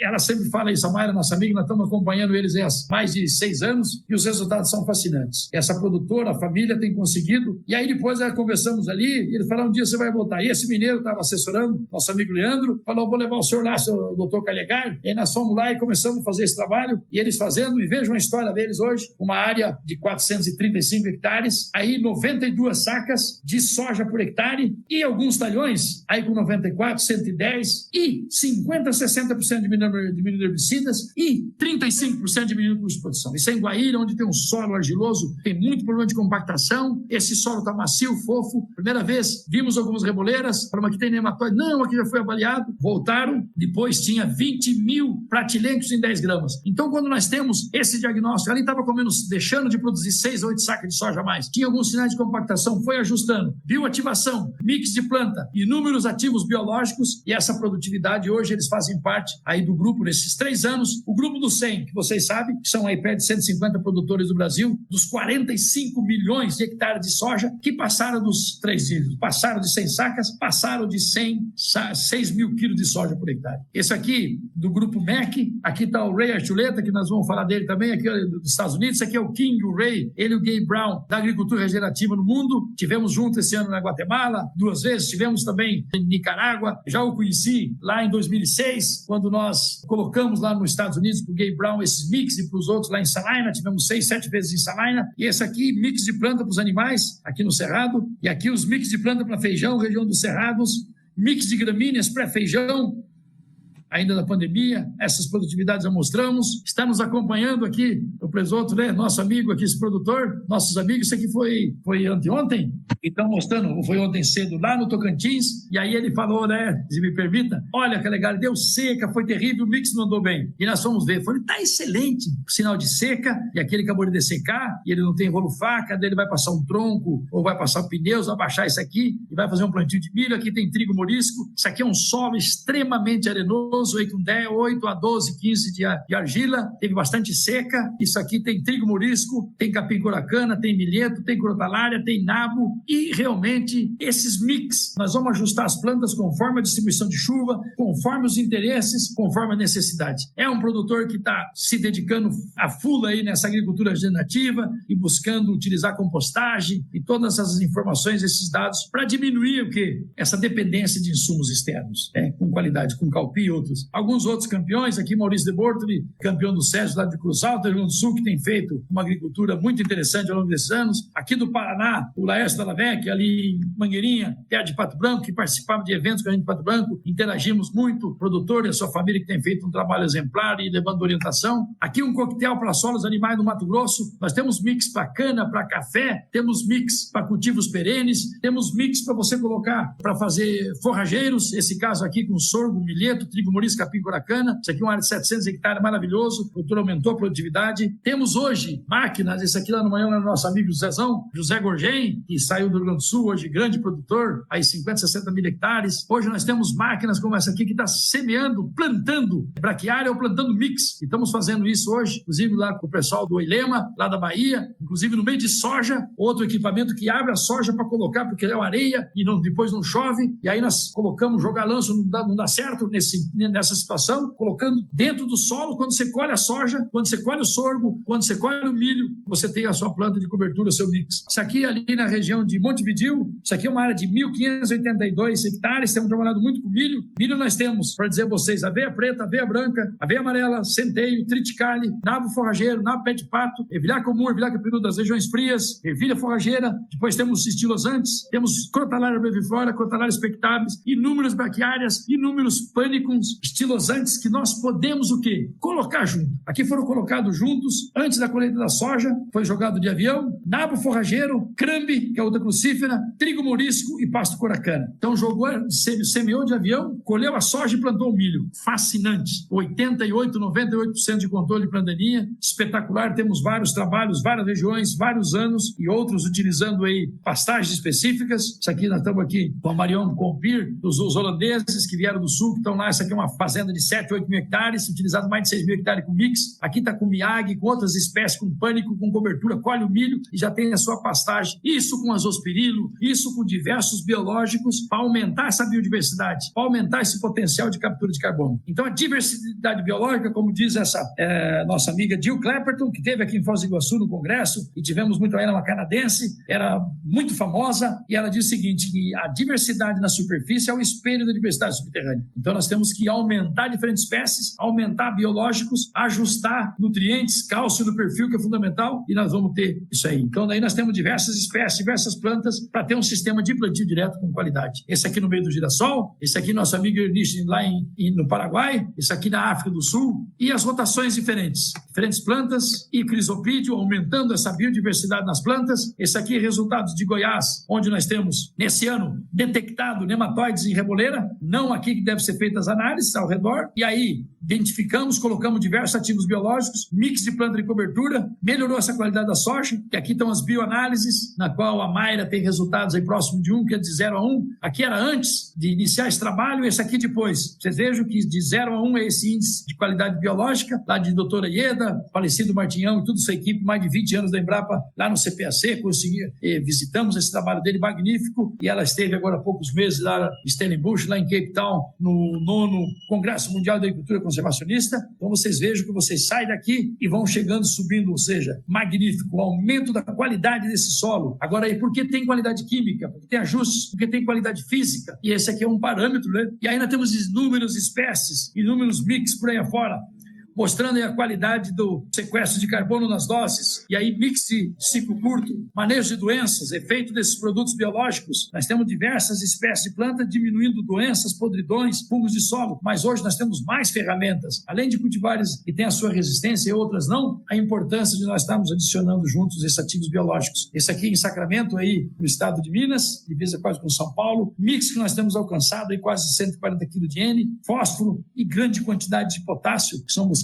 Isso aqui também é difícil de entender. Isso aqui lá no Rio Grande do Sul, nosso amigo Elias e da família, isso aqui é um trabalho que fizemos junto em áreas grandes, onde eles colocaram a ervilhaca comum, o nabo, o centeio, a aveia preta sozinha, o pousio, e conseguiram 9.000 kg de milho, e onde eles colocaram o nabo, ou seja, uma crucífera, junto com o centeio, que é uma gramínea, a aveia é uma gramínea, a ervilhaca uma leguminosa e o tremoço branco, 12.700 kg de milho, 3,7, ou seja, 50 e pouca saca de milho a mais por hectare. Temos visto 20, 30, 40. Ou seja, quando nós colocamos mais plantas, ajustamos e adequadas fertilizações agora do solo, nós temos alcançado grandes produtividades. Esse aqui é o exemplo que eu falei para vocês. Isso aqui é lá eu não conheço esse aqui é lá no México, era para irmos agora em dezembro, e em março, abril estaremos conhecendo. Esse aqui está a mesma região, mesma pluviometria, diferentes decisões, e é o deserto de Chihuahua, um dos desertos mais fortes ali próximo dos Estados Unidos. Isso aqui são 236 milímetros de chuva, com neve, com frio 2 meses, e chuvas em 2 meses. E aí, o que aconteceu? O Alejandro Carrillo, que é esse cidadão aqui, se especializou, ele veio no Brasil contando para nós, esteve aqui o ano passado, junto lá no Cerrado, porque eles tinham 4, 5 dias, queriam ver várias culturas, não seria possível aqui, e lá no Cerrado, vocês sabem, a região de Cristalina ali, nós temos soja, milho, feijão, algodão, girassol, sorgo, trigo, cevada, café, cana-de-açúcar, animais, aves, bovinos, e aí nós fomos para lá para visitar essas áreas com eles, e ele nos colocou tudo isso aqui que está passando. E aí ele tinha 4, 5 espécies só aqui, o pai dele ficou doente, pediu para ele que viesse ajudar no rancho, e pode me ajudar no rancho, e aí ele se foi, e já tinha lido Ray Archuleta, tinha lido Alan Savory, que é o pai do overgrazing, sobre pastoreio aí, ultradenso, como chamam os irmãos, e começou a colocar poucos animais, aí tem o pisoteio, tem a urina, o esterco, a baba do animal do Ruben, e o principal, não pode usar ivermectina para os animais, porque precisa do Dilomoderos ovideros, o rola bosta, que vai enterrar esse, e começou a mudar, 8, 10, 12 meses, e aí ele contando a história, né? 7, 8 anos depois, nós tínhamos 20 espécies aqui, 15 anos depois, mostrando vídeo, filme magnífico, 15 anos depois, ele tinha 63, 64 espécies, ele buscou nesse manejo a origem desse solo, a memória desse solo, e aí essas sementes estavam ali e começaram, sem colocar nada, só o manejo. E aí nós estávamos lá em Cristalina, no CTG, numa palestra, e eu estava traduzindo um pouco do espanhol, tinha um amigo alancense junto, né, que tem mais de 100 mil animais suínos, tem 3, 4 mil bovinos, e ele falou, Calegari, quanto que é isso aí? Eu sabia da área, porque nós estávamos juntos a semana toda, mas eu fiquei quieto, né, não falei nada, e ele me perguntou, que tamanho saíram os 20 hectares, Calegari? Eu peguei Alejandro Carrillo, quantos hectares? 10 mil? Quantos? 10 mil.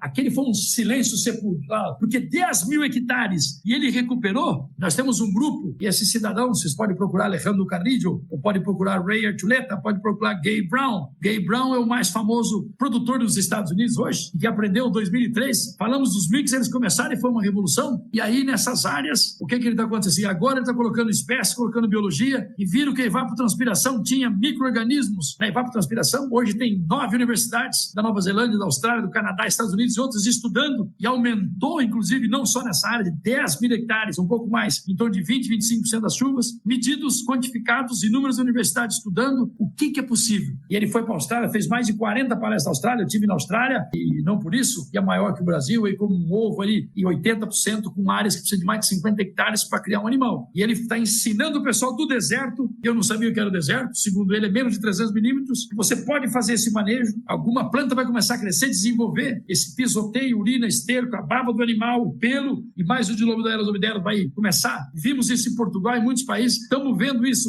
grandemente no Paraguai, espetacular, e aumentando a produtividade, e ele está trabalhando em regiões do Texas com menos de 100 milímetros de chuva por ano. Então, realmente, o que nós estamos fazendo com tantos milímetros de chuva muitas vezes? E aí nós temos que aumentar a matéria orgânica. E ali, como é que nós vamos aumentar? Aumentar os micro-organismos. Revolver, não, principalmente arenoso. Esse aqui está o Gabe Brown, eu vou avançar um pouquinho por causa do tempo, ou seja, áreas que não tem soja. Aí eu falei do mix, ele começou a fazer, eu fui na fazenda dele no Norte da Dakota, você vê 2 tipos de milê, 2 tipos de nabo, girassol, trigo morisco, fascinante. Espécies de inverno, a aveia, ervilha forrageira, a ervilha capeluda, aquele nabo redondo muito usado na Irlanda, na Escócia, onde eu fiz o meu estado, 94, 95, nabo e outros países também, trevo vermelho. E aí ele colocou isso nas áreas de pastagem perene, colocou animais, e aí a matéria orgânica explodiu. E aí ele colocou um professor, porque ele tem um livro chamado Dirt to Soil, ou seja, poeira ou pó para solos. Está em 28 idiomas. Essa fazenda é hoje a mais procurada dos Estados Unidos, ele é o mais famoso dos Estados Unidos, muitos nos falaram isso, e você precisa de 6 meses, 5 meses para conseguir encaixar uma visita lá. Então, realmente extraordinário. Esse é o meu amigo Sérgio Argentelli, que muitos de vocês aí conhecem, do Tessa e outros, faz parte, inclusive, da nossa federação, morou 20 anos no Brasil, passamos lá visitando ele lá perto de Gênova, maravilha, usando até 16 espécies, de inverno e verão, veio o frio, a neve, já plantou trigo, interwheat, que vai passar agora, e outra parte fica,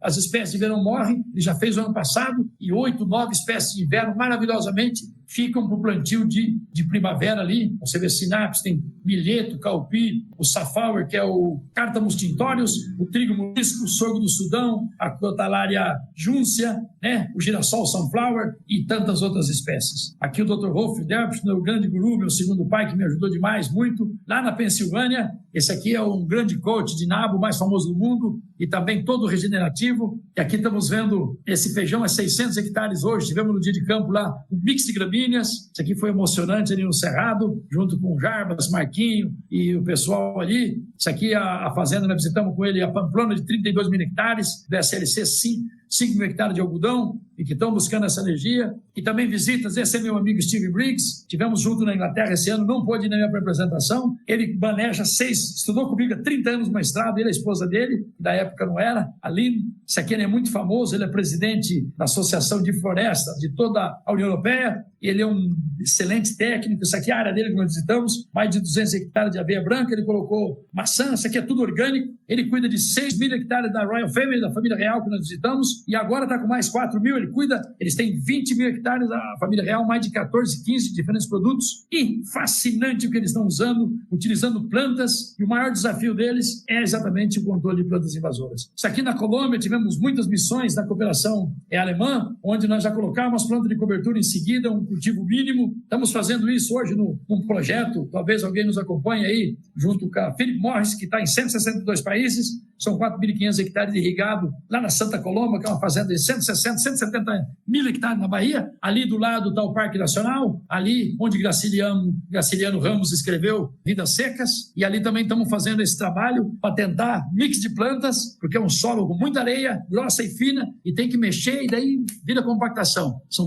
4.500 hectares de tabaco irrigado, é a maior fazenda do mundo. E eles estão também com cacau irrigado, gotejamento a céu aberto, que é a maior fazenda, 700 hectares irrigado, que sempre sabia do cacau. E hoje vocês sabem melhor que eu que o cacau está sendo mais procurado do que café. Perdão, que ouro, café bombando, suco de laranja bombando laranja, cada 10 copos de suco, 9 do Brasil, desafios. Esse aqui são os Chernozen, isso aqui é em Samara, na Rússia, que nós tivemos lá. O Yellow Sweet Clover, esse aqui é um Beni Lotus, é um amarelo doce. Aqui eles estão ganhando a Piper na pica. Ah, mas ela é muito frio, 6 meses, não importa. Esse solo estão perdendo matéria orgânica. Então, aquilo que os livros falaram, que na Europa, regiões frias não perdem matéria orgânica, depende do lugar. Aqui baixou para 5, 6, 7. Isso aqui é um grupo AgroSoils, que eu tive 6 vezes, nesse que é um dos maiores encontros, né, dessa região, que é Dnipropetrovsk, que é uma das regiões também invadida lá em toda essa confusão lá, que a gente espera que venha a paz logo. São solos mais ricos do mundo, mais de 5 milhões de hectares a Ucrânia de girassol. Então, o grande celeiro da Europa é a Ucrânia, que tem uma grande parte, Eslovênia, Bielorrússia, Rússia, com esses solos mais ricos. Aqui, meu amigo João Valente, estivemos juntos em Portugal. Aqui o mix que nós fizemos à distância, mais de 60 toneladas dos animais. Ele cria o porco preto, que vai dar o pata negra, 700 hectares com sobreiro, que são aquelas plantas que vão utilizar para rolha, cada 9 anos são cortadas, tirada a casca, né? E também outras árvores ali que vão dar essa castanha, são porcos fechados, que vão comer castanha e relva, sem nenhuma, e que vão dar aí o pata negra. E tivemos com ele agora recentemente, maravilha, fazendo um mix de 7, 8, 9 espécies. Tivemos na Bulgária, isso aqui é uma fazenda, tive 3 vezes na Bulgária, esse ano, um grupo de brasileiros em 25, visitamos Suíça, Bulgária. Isso aqui são produtores de trigo, são produtores, senhor Ivan Ivanovic, mais de 8.200, usando bioativação, usando mix de planta, colhendo a média de 11 toneladas de trigo, até 13,2 toneladas de trigo por hectare, colhendo 15, 16, até 18 toneladas de milho por hectare. Brasileiros do Rio Grande do Sul, do Mato Grosso, empresários, donos de revenda, colegas agrônomos, pessoal da Suíça. Isso aqui é realmente fascinante. Esses trigais aqui, em média de 11 toneladas de trigo por hectare. Esse aqui agora, um mês, esse é o amigo Círio da Suíça, que também somos consultor e trabalhamos aí com bioativação. Esse é o Wolfgang Stern, sempre lembra Garibaldi e outros aí, quando ele veio em 1996, na Argentina, no Paraguai e no Brasil, nunca se esqueceu. Isso aqui é um campeão, ele que fez os primeiros plantios direto junto com os produtores, que visitamos agora lá na Suíça. Tivemos treinamento, curso lá, um evento de um dia com mais de 130 produtores, espetacular, um curso alemão lá falando inglês e com um tradutor do Canadá, e os tradutores iam mudando, daqui a pouco perguntando de onde você é, eu sou do Canadá, eu sou da Califórnia, e o pessoal trabalhando fortemente, e pessoal buscando aí sequestro de carbono e tudo mais. E aí nós vamos para a Espanha, passamos rapidamente agora, recentemente para a Espanha. Isso aqui é uma finca experimental de Rabanales, Universidade de Córdoba. Essa fazenda me tocou muito com nossos amigos, aqui o pessoal, o Júlio, que eu já conhecia, o agrônomo dono da ICAF, da European Conservation Agriculture Foundation, que é a associação europeia, que tem mais de 19 países, pessoal do campo. E aqui nós fizemos uma visita, eles não quiseram falar. Conheci o pistache, que o Irã é o maior produtor e exportador do mundo, que eles têm lá também. E isso aqui me tocou muito. Fascinante. Você vê azeitona de todo tamanho, de toda cor. Aqui vem gente do mundo inteiro. E a Espanha, com seus 2,5 milhões de hectares, eu perguntei para o Emílio, meu amigo, Emílio, né, ele que estava, inclusive, nos eventos nossos, e quantos, né, veio aqui em 2003, conheci ele em 2001, no primeiro, na Espanha, esteve no Paraguai, aí eu comentei com ele, com o pessoal que eu estava indo para a Europa, não, então vamos lá para a Espanha, aí nos ajudou, nos 3 dias, fizemos trabalhos, cursos, e eu perguntei como é que estava a azeitona, a oliveira, ele falou, cara, estamos plantando oliveira, de manhã, de tarde e de noite, e os resultados são fantásticos. E hoje, com um mix de plantas, ainda precisando crescer muito, mas com plantas e biológico também, e um pouco incipiente, com poucas espécies, mas avançando. E aí azeitonas de todo tipo, de todo ciclo, algo realmente fascinante. E aqui foi lá no hotel, nos reunimos, tivemos um treinamento com 16, 18 pessoas de todo o país, e andando por lá, esse tipo de energia que vocês sabem, bastante grande. Essa aqui é uma fazenda de 400 anos, isso aqui é uma máquina que eles desenvolveram, fascinante, de plantio direto, com todos os detalhes, e lá eu perguntei, né, tem 1,4 milhão de hectares de plantio direto. Eu perguntei onde que estão as áreas, onde é mais avançado o plantio? No norte da Espanha. Por quê? Porque lá é 350, 380 milímetros de chuva por ano. Então a Europa, a grande maioria, é 550, 650. Alemanha, França, Portugal, 600, 650, algumas com 450, outras 700. Então, desafios grandes. E onde estão os maiores desafios? Aqui tem, eles estão conseguindo produzir palha, aí com trigo, cevada, aí depois passa o inverno, né? Depois temos lá girassol, grão de bico e outras espécies, diferentes culturas. E estamos aqui em Portugal, do Paulo, esse aqui são mix, e já trabalhamos com ele outras vezes, a terceira vez que estamos com ele, com 7, 8, 9, ainda tem animais, tem forrageiras, tem aves, tem oliveiras, espetacular, extraordinário, muito intenso. É muito comum isso aqui na África, em vários países. Os carrinhos vão mudando. Hoje, uma dúzia de ovo orgânico é 4, 5, 6 euros, e diferentes espécies para pequenos produtores, medianos. E, enfim, esse aqui é um produtor de 20, 30 hectares. A oliveira é muito rentável, já ultra denso. E aqui colocando mix de plantas, colocando animais, e depois os que não têm animais, semeando melão, e já vimos isso, e também melancia nessas áreas. Vamos para a França, aqui com o meu amigo Frederico Tomás, esteve aqui com a gente em 2003, está vindo aqui esse próximo ano, teve no Iapar. Isso aqui é um produtor com seu grupo lá, extraordinários resultados. Aqui o mix de planta para os animais e para o solo, que tivemos lá com ele, fazendo esse plantio direto, utilizando ervilhar, nabo, aveia, girassol, facélia. Ele viu, acompanhou aqui, fez um rolo faca, aqui ao mesmo tempo está plantando, mix cover crop, plantio direto invisível. E aqui foi em 2003, quando fomos a primeira vez, foi em 2001 conheci, depois de 2003 ele veio aqui no encontro de plantio direto, o Congresso Mundial de Foz, tivemos lá e incentivando alguns mix, mostrando o animal, que é muito importante, né? Importante componente nesses sistemas. Tivemos agora lá acompanhando ele, tinha encontrado com ele 3, 4 vezes em outras regiões, outros países, e fomos no campo depois de 21, 22 anos. Fascinante o que ele construiu de solo. Ele tem aqui uns 180, 200 hectares, junto com os outros produtores vizinhos, trabalham juntos, ele fazendo integração com ovelha, aumentando produtividade. Ele tem mix no meio do milho, hoje tem culturas, estão plantando junto com trigo, plantando junto com soja, tem aí pelo menos uns 15 a 20 mil hectares de soja. Isso aqui é do Gabe Brown dos Estados Unidos. Isso aqui é uma área que teve os animais, né, que teve o Graze, o Mobile Graze, aqui onde os animais no passado, mostrando que os animais sempre têm aumentado a quantidade de micro-organismos, desse efeito extraordinário dos animais. E rapidamente aqui esse Tom Robinson, isso aqui foi um amigo que apresentou, eu não o conheço, tive 2 vezes na Austrália, mas isso aqui é uma região dele que está fazendo plantio de 325, 425, e vejam a média do distrito de trigo, preparo total é de 2 toneladas, o plantio direto 4, e ele desenvolveu nesses anos, nós vamos ver rapidamente, 5, 6 toneladas de trigo por hectare, mínimo plantio por 12 anos, já 20 anos agora como plantio direto, não utilizava animais por 28 anos, até 2018, dali para cá está utilizando. Começou o controle tráfico há 12 anos, e não fosfato começando por 5 anos, e utilizando 5 anos ureia líquida. E é muito interessante que ele desenvolveu isso aqui, que só para cortar, aí, Reed, você que é especialista, outro, só colhe só os cachos, só espigas. Por quê? onde eles colhiam, é tão pouca chuva, é tão pouca distribuição e ventos, onde ele tem o quê? Perdas enormes de água, que ficava inviável cultivar outra coisa. Aí eles conseguiram fazer isso, striping fingers, né, como dedos, upside down in non-aggressive position, e fantástico, ele vai cortando e vai deixando o trigo de pé. O trigo tem que ficar de pé. E tem feito outro cultivo, fazendo esse microclima que aqui controla mais água, o vento tem muito pouco efeito, e isso é espetacular. Já nas outras áreas, podendo fazer esses mix, e aqui com algumas plantas diferentes. Vejo aqui ervilha com canola, plantas juntos, muito comum hoje, lentilhas com linho, lentils com flax, mix. Isso aqui é a área desses produtores já há vários anos com plantio direto, comparado, isso aqui ele tem 500, 600 hectares, e com os vizinhos a diferença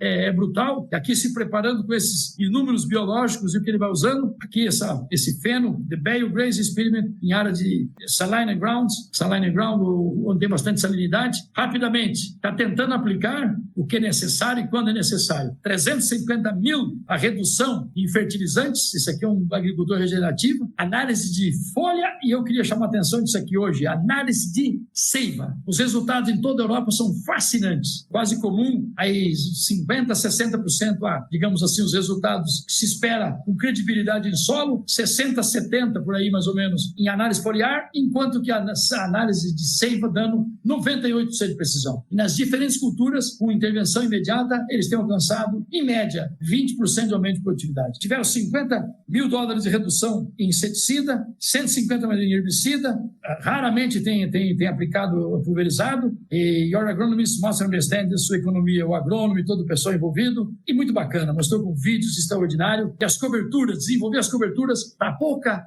pluviosidade, certo? Oportunisticamente, o milho, o que é o milho? O milheto, o girassol, e vimos aqui o milheto também, aí o trigo mourisco, um pouquinho menos, mas e o capim-coracana, aqui o milheto, o girassol, que aguenta altamente tolerância, né? Temos esses resultados, se tem, fácil para crescer esse mix, planta de cobertura diminuindo, então nós temos que buscar 100% de cobertura, aumentando a infiltração de água, né? Tem que ganhar o direito de utilizar, né? De baixar os insumos. You need to improve your soil, primeiramente usando o plantio direto, cobrindo o solo, se possível, 100%, diversidade, rotação, diversidade de legumes e cover crops, aí nós precisamos também introduzir e aumentar os micro-organismos. Quando isso acontece, em alguns casos, né, foliar, nutrição foliar, kickstart to diminuir essa necessidade. Set test your plants, análise de seiva. Esse aqui é outro amigo, o Adrian Bignan, isso aqui é lá na Zâmbia, nesses 16 anos eu fui 6 vezes para a Zâmbia, eu tenho 35 missões, mais de 30 países dos 53 do continente, isso aqui é nativo, isso aqui é o Crotaleuca, eles têm junto lá com estilosantes ou com algumas gramíneas,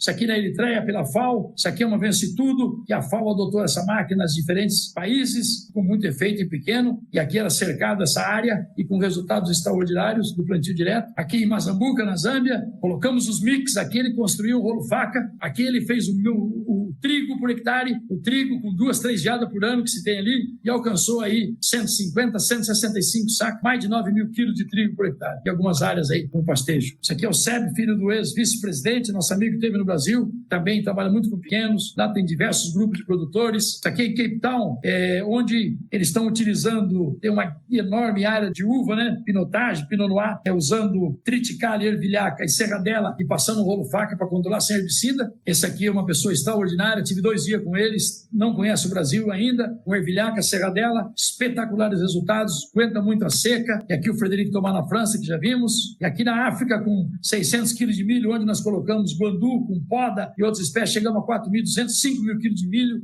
na Moçambique, sem nenhuma utilização de fertilizante, porque não tinha dinheiro e nem condição de comprar. Aqui o Sérgio Argentelli nos mix de planta dele. Aqui na Bolívia, diversas espécies, de acordo com... Tivemos na Bolívia recentemente um grupo CREA fascinante. Então nós precisamos maximização contínua, estamos chegando ao final, de raízes vivas. Esse é um ponto fundamental que eu gostaria de chamar a atenção. Nós precisamos o que eles chamam de green bridge, nós precisamos da ponte verde, que às vezes nós matamos, dessecamos, eliminamos as plantas, demoramos 20, 30, 40, 50 dias para entrar com nova cultura. Esses micro-organismos necessitam de quê? De exudados, eles necessitam de alimento, e aí eles despencam as suas populações. Todo ano nós estamos começando e voltando. A importância da inoculação todos os anos, aprendemos climas frios. Isso aqui é fundamental também. Minimizar distúrbio, todos já sabem, para termos solos saudáveis, produtivos. Aumentar ou maximizar dentro do possível a biodiversidade. Nós temos mix junto com o girassol, temos mix junto com o milho, temos diversas plantas que estamos usando com sorgo, no meio do café, no meio de outras culturas perenes, no meio da da pastagem e também agora trabalham, inclusive, com soja em algumas regiões, maximizando o cultivo no solo. Visitamos em Portugal, acabou não saindo ali, uma área de 20 anos, inclusive brasileiro, empresário, que são donos junto com ingleses, onde tem a produção de vinho, adega, e com 20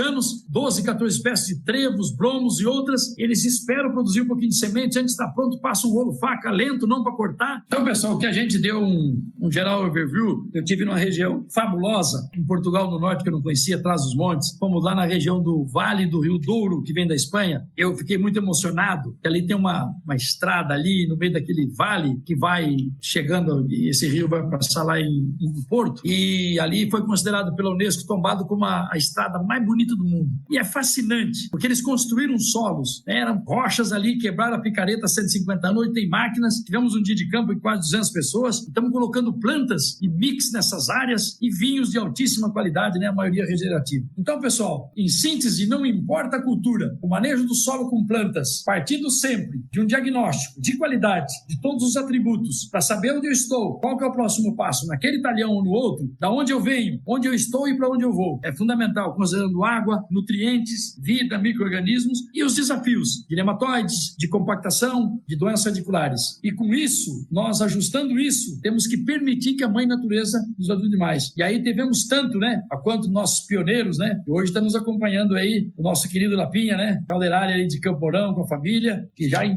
um ano depois eles já começavam em Campo Mourão e continuam, né, e esse trabalho continuando no mundo todo. Então, gente, somente os motivados é que vão motivar e somente os convencidos é que irão convencer. Nós vemos em várias partes que ainda há incipiência do plantio direto, em outros países. Agora, essa área nossa do plantio direto, nós não podemos nos iludir que a grande maioria não é de qualidade, que a grande maioria não respeita, digamos assim, com profundidade ou não segue, né, os steps, os caminhos dos 3 princípios, né, que é manter o solo coberto o mais possível, que é mexer ou remover o mínimo possível e aumentar a biodiversidade, diversificação e assim por diante. E somente os convencidos é que irão convencer. Aqui o Tisdale, né, que é do SDA, muito bacana, isso aqui ele já teve no Brasil, ele é uma pessoa que lá do SDA, espetacular, da Pensilvânia, ele é um assíduo seguidor e que pesquisa muito essa questão de planta daninha, tem livros sobre isso, nós temos capítulo de livro junto com ele, com Scora, sem uso de herbicida, está saindo outro livro agora, com vários, Marie Barthes, esse lá da Alemanha, o presidente, e também Guthrie Bach também está coordenando, e nós aí e outros diversos autores. Então ele diz o seguinte, que nós temos que alimentar o solo e não a cultura, e o solo vai alimentar a cultura. Esse aqui lá na região de Pato Branco, onde começamos aí como pesquisador, né? Então áreas onde tem as nascentes protegidas, temos lá em cima terraceamento, inclusive culturas diferentes em algumas situações, não, e no Brasil em grandes áreas, não é assim, mas isso é muito típico hoje na Europa. E também tem áreas grandes, lá em Portugal tem área de 5 mil, tem área de 10 mil hectares também. E outros países, você vai no Uzbequistão, no Cazaquistão, que vai ser o próximo Congresso Mundial de Agricultura Regenerativa, lá foi a maior na Ucrânia, eu vi o dono da fazenda, o gerente, 2 gerentes, um dos owners lá, essa fazenda tinha 800 mil hectares no Cazaquistão. Então tem inúmeras áreas grandes também. Então o preço das grandes vitórias é a audácia. Aqui tem mix de planta, aqui tem proteção de manancial, aqui tem, ou seja, vários desses componentes, né? E depois o uso de compostagem, o uso de ativos biológicos, para que a gente possa realmente avançar nessa agricultura regenerativa. Esse é um diagrama desenvolvido pelo meu e nosso amigo, o meu querido guru Rolf Derpsch, falo com ele sempre, falei com ele essa semana, não pôde ir lá junto com a gente na Suíça, tem as suas dificuldades de saúde, mas está se recuperando bem. Nosso querido amigo Dona Anke, Suzane e os netos, ele fala que essa agricultura sustentável é onde engloba, né, comprais e uso de plantas integrados ou não com animal, com floresta, grãos, um plantio direto, onde tem a rotação, a biodiversidade para buscar a melhoria do solo, equilíbrio, qualidade de vida, e eu acrescentei essa bioativação de solos e plantas. Eu tenho que bioativar, eu tenho que colocar mais micro-organismos, eu tenho que criar condições para dar esse sinergismo para a gente conseguir mais rapidamente aumentar a produção e produtividade. Temos bioativadores e assim por diante. Então, no manejo da fertilidade, está diretamente ligado nos trópicos de aumentar a matéria orgânica. Isso é gritante, gente. Nós vimos agora, talvez esteja nos acompanhando ali, meu amigo Quirino, Fernando Quirino, lá de Quirinópolis, onde o bisavô dele está lá, debaixo da igreja matriz, e o Quirino, nosso amigo, que faz uma agricultura fantástica, aquele que eu mostrei das abelhas, o Quirino nos mostrou uma área lá, um pivô dele, ele tem área de pivô, de sequeiro, e faz um pouco de soja orgânica, utiliza biológicos, e ele me mostrou numa área de 300 hectares, que ele utilizou de plano de cobertura, um pivô de 160, 180, onde tinha uma caída, uma coxilha e uma caída, como diz o gaúcho, e aí estavam as coberturas crescendo. Ele falou, cara, legal, eu queria que você me explicasse aqui. Isso aqui nós estamos vindo de milho safrinha, aqui o colhi na parte de baixo, 96, 98 sacos por hectare. Essa parte de cima aqui, 192 sacas de milho. Então deu 96 sacas a mais, o mesmo pivô. E aí nós fomos ver juntos lá, ele olhou, parte nutricional, nada, porque a agricultura pesou em números de análise, checamos textura, checou a cultura do milho, mesmo híbrido, mesma adubação, mesma quantidade de distribuição de nitrogênio. Adivinha o que tinha de diferente? Matéria orgânica do solo. A matéria orgânica, nessa parte de baixo, em torno de 1,6, 1,6 e 1,8. E a outra, 2,8 a 3, ou seja, de 1 a 1,2 de matéria orgânica. Ele não sabia essa história de muitos anos? 1% de matéria orgânica mais alto deu 98, 100 sacas de milho por hectare. Agora, safrinha, deu 6 mil quilos de milho. Só a matéria orgânica. São solos argilosos, ou seja, a importância que nós temos, aí vem os inúmeros fatores, segurar água, segurar micro-organismos, micronutrientes, dando resiliência mais do solo, aumentando os inimigos naturais, biodiversidade e assim por diante. Então, a importância capital, fundamental, que ela é para nós aumentar o potencial produtivo. Necessitamos aumentar a bioativação dos solos, incrementar tudo isso, a vida desse solo. O pai da adubação verde, tive a honra, muitos de vocês também, de conviver, né? Dr. Shiro Miyazaka, tem essa capa de revista de 91, e aqui ele diz que não tem milagre na natureza. O sucesso é implementar sistema de produção, que depende de empenho, criatividade e perseverança. Então, nós temos que buscar. Shiro Miyazaka, para lembrar vocês, eu tive em Cuba, pela FAO, com o pessoal, com o Marie, com outros, com Bartz e tantos amigos aqui do Brasil, o Tessa também e outros. O Dr. Shiro, todavia, está vivo. Fizeram um busto dele. O Dr. Shiro levou a Crotalária júncia e as mucunas para Cuba, há 25 anos ou 30 anos atrás. Senão seriam desastres canaviais que foram recuperados por essas plantas extraordinárias. Aqui, a doutora Ana Maria Primavesi, que nos deixou também, está em outra dimensão, com 99 anos, né? E fez um trabalho maravilhoso. Isso aqui eu encontrei num amigo, o Benjamin, que é lá de Espumoso, Rio Grande do Sul. Ele foi a terceira turma de Santa Maria, teve aula com ela, e tinha o caderno dele da escola, e nós vendo, e eu copiei isso aqui. Ela dizia, né, isso aqui, passando em inglês, né, em 40 anos mais tarde, isso já tem alguns anos, né, que em poucos anos nós não vamos usar só, não vamos olhar só a análise de solo. E a análise de solo, muitas vezes, gente, o erro na coleta, nós não falamos, temos visto de 3, 5, podendo chegar até 40, 50%. Muito seco, você desbarranca, pega 10 a 0 a 12, 0 a 14 e está chamando 0 a 20. Muito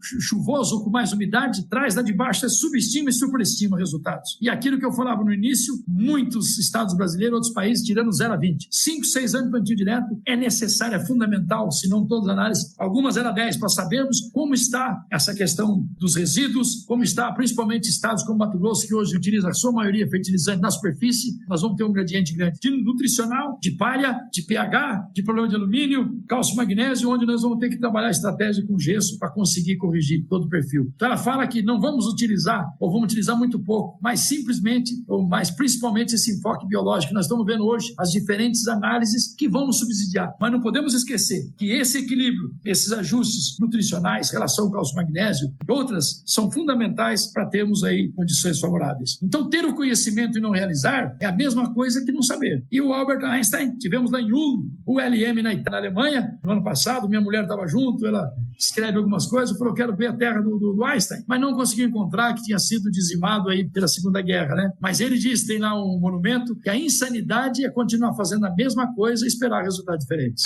E essa fotografia maravilhosa da fazenda do meu amigo Ernest Lindwein, no Paraguai, dizendo o seguinte, que temos urgentemente que ativar, temos que colocar vida nos nossos sistemas produtivos, recuperar a memória dos nossos solos, fazer os ajustes e avançar em termos de produção e produtividade. E sairmos de monocultura e buscarmos mais diversificação. Onde tem a recuperação dessa memória, vai nos levar a solos mais produtivos, onde existe a harmonia e abundância. Então era isso que nós tínhamos que apresentar a vocês e dizer que nós não somos donos da terra, nós a tomamos por empréstimo das futuras gerações, pelo vivemos agora. E, portanto, temos que dar a nossa resposta agora. E já aproveitando o ensejo, por insistência da minha filha, principalmente minha filha, tenho 2 filhas e um filho, mas foi da filha e também da minha mulher, que eu precisava fazer alguma coisa. Temos alguns livros, temos alguns capítulos de livros, temos aí 30 e tantos capítulos de livros internacionais, temos nacionais, enfim, um pouco de história de aprendizagem. E aí nós fizemos esse curso, que é o Segredo da Agricultura Regenerativa. E esses são várias etapas, né? Colocamos, tem 3, aí é só copiar aqui, só tirar uma foto e dar uma olhada, vocês vão ver se é interessante ou não. E foram feitos com 85% com produtores. Gastamos 1 ano e meio nisso aí, com uma empresa daqui, dos nossos amigos, que o Garibaldi conhece, o João, filho do Milanês, e é um pessoal que é a melhor equipe daqui de Londrina, com certeza, de filmagem, 4K, 6K. Fomos a produtores, fomos em São Paulo, divisa de Minas, e ali tem culturas perenes, tem compostagem, tem planta de cobertura, tem diversificação, tem áreas de café que estão produzindo hoje mais mais que café irrigado, obviamente, comparado com outras. E aí vocês podem dar uma olhada ali. E aí, Rui, nós podemos passar já que eu estou à disposição para as perguntas e para nós irmos para as discussões. Um grande abraço a todos, muito obrigado e estamos juntos aí. Beleza. Não estou precisando da minha filha também já agora. Quem quiser fazer pergunta, por favor, levanta a mão, eu vou botar uma sequência. Fazer um comentário. Primeiro, parabéns, viu, Calegari, pela sua apresentação. Uma coisa que eu gostei muito do seu enfoque, normalmente quando a gente ouve falar de agricultura regenerativa, muita gente parte para produtos que são aplicados com vários propósitos, às vezes funciona, às vezes não. E o seu enfoque é muito interessante, porque você tem uma veia na saúde do solo, colocar carbono, colocar diversidade, melhorar a biologia do solo. É o cerne da agricultura regenerativa e é a maneira correta de fazer, na minha opinião. E muitas vezes a agricultura regenerativa, como vista, inclusive por muitas empresas, é vender algum produto. Isso não é uma agricultura regenerativa. Eu acho que o seu enfoque foi perfeito, então parabéns. Eu ouvi do Heitor, eu fico muito lisonjeado, mas é um grande desafio, né, Heitor? Que é mais difícil, assim. Você sabe, o plantio direto com qualidade é mais difícil. E isso aí também. Mas vai juntando os componentes, né? E aprendendo com os produtores, muito. Da ciência à prática e a prática à ciência. Beleza? Parabéns. Estamos juntos. Ademir, a pergunta da Priscila, ela escreveu aqui no chat, eu vou ler para você, tá ok? Sim. Ademir, você tem indicação de algum livro para quem quer aprender mais sobre microbiologia do solo e plantas de cobertura? Já li os livros da Ana Primavesi, estou em um lugar com muito barulho, por isso não liguei o microfone. Beleza. Excelente palestra, muito obrigado. Com certeza, existem inúmeros livros, podemos indicar, nacionais e internacionais, temos aí, podemos passar inclusive alguns livros aí online, aí, que já estão, né, virtual aí, que vão ajudar bastante. Agora, viu, Rui, e aproveitando o que a Priscila fala, a gente vai aprendendo cada dia, né? Eu tive várias vezes com o Ray Archuleta. O Ray é um doido, uma pessoa maravilhosa, né? Ele fala, ele tem 62 anos, ele falou, eu leio todo dia, estou estudando todo dia, estou aprendendo todo dia. Então, a leitura, o buscar conhecimento, experiência, que a ciência é dinâmica, a biologia, cada dia tem invento e produtores aí desenvolvendo grandes ferramentas espetaculares. Então, a importância de ler. E muitas vezes, né, você aprendeu lá para trás e ficou. Com certeza. Vamos estar passando para ela. Podemos até concentrar aí contigo, Rui, um pouco dessas literaturas que ela solicita e até outros que necessitarem passar adiante. Pode ser?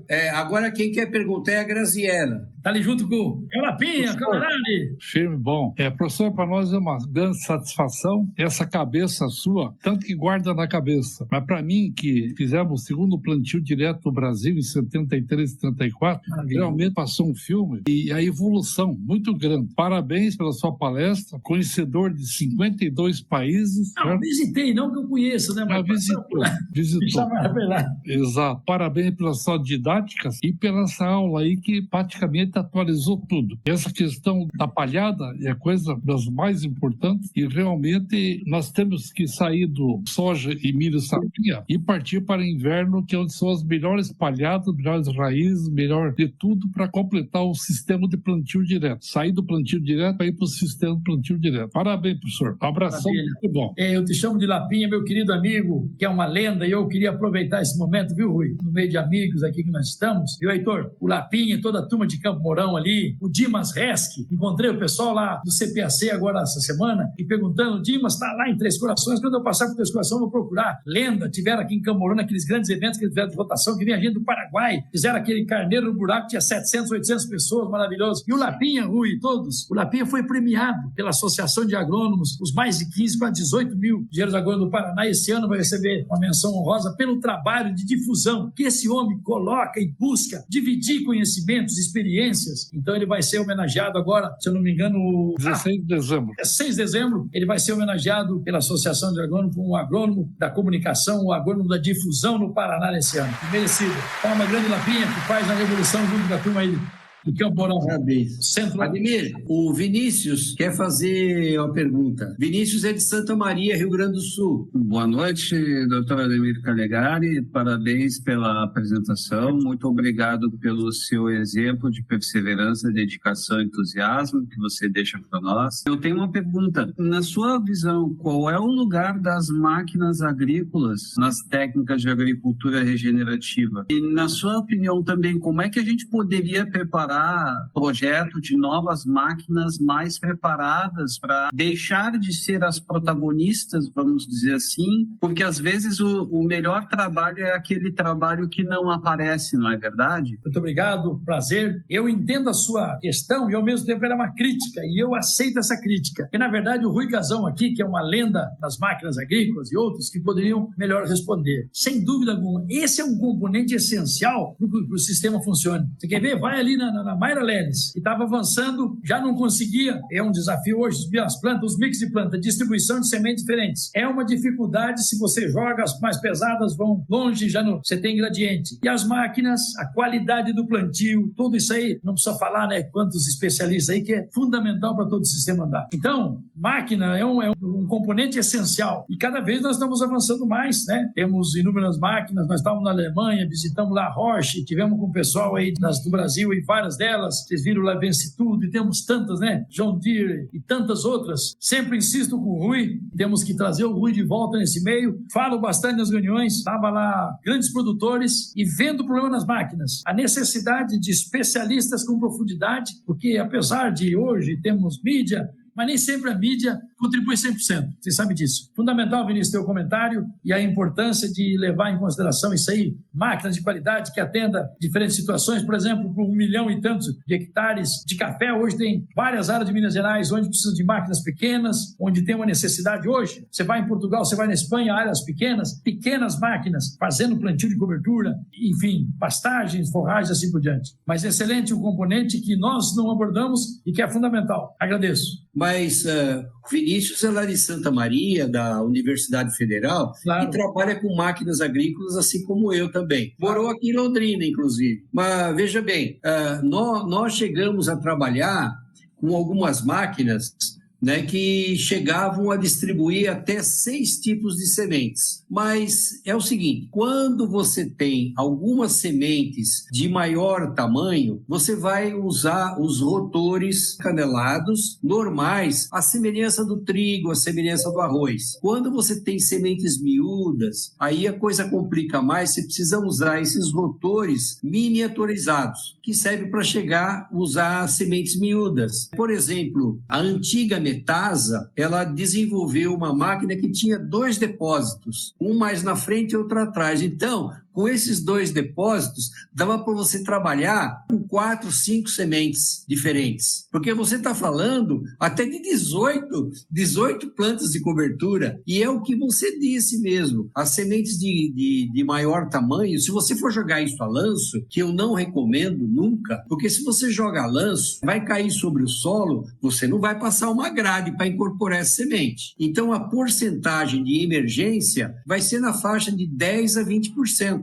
A não ser que você joga no momento apropriado, que a palha venha por cima. É um gargalo que a gente tem. Então, precisa mexer com esse assunto. E as indústrias de máquinas agrícolas, até onde eu trabalhei com elas são muito eficientes. Se tiver demanda, elas encontram a solução. Aí a demanda vai muito por aquilo que você falou. Olha, pessoal, o nosso plantio direto ainda está meia boca. Rui, nós temos potencial. Rui, essas 2 demandas, essa de máquinas, é gritante. E a outra é a questão de herbicidas, para você utilizar alguns. Você pode usar um mix de efeito residual, como é que é isso? Eu uso lá no milho, eu uso atrazina, não uso 2,4-D. Esse é um grande desafio, 2 grandes desafios que ajudam a segurar um pouco esse avanço maior com qualidade. E aí, é vocês, professor Dr. Vinícius. Conta comigo, professor Calegari. O Garibaldi levantou a mão. Boa noite, é uma grande satisfação encontrar tantos colegas. O Ademir, falar do brilho do Ademir, para nós que vimos o Ademir desde quando entrou no IAPA como técnico agrícola e acompanhando todo o trabalho dele, seria muito redundante para nós, né? Isso aí. Continua com a energia muito alta, né? E muita luz. Quando o Ademir voltou da pós-graduação, ele fez na Escócia, né? Eu fui receber o Ademir, né? Ele chegou no aeroporto aí, eu não fui no aeroporto, fui na casa dele, né? Conversei um pouco, fui embora, mas quando ele chegou lá no IAPA, eu levei 10 perguntas no bolso para fazer para o Ademir.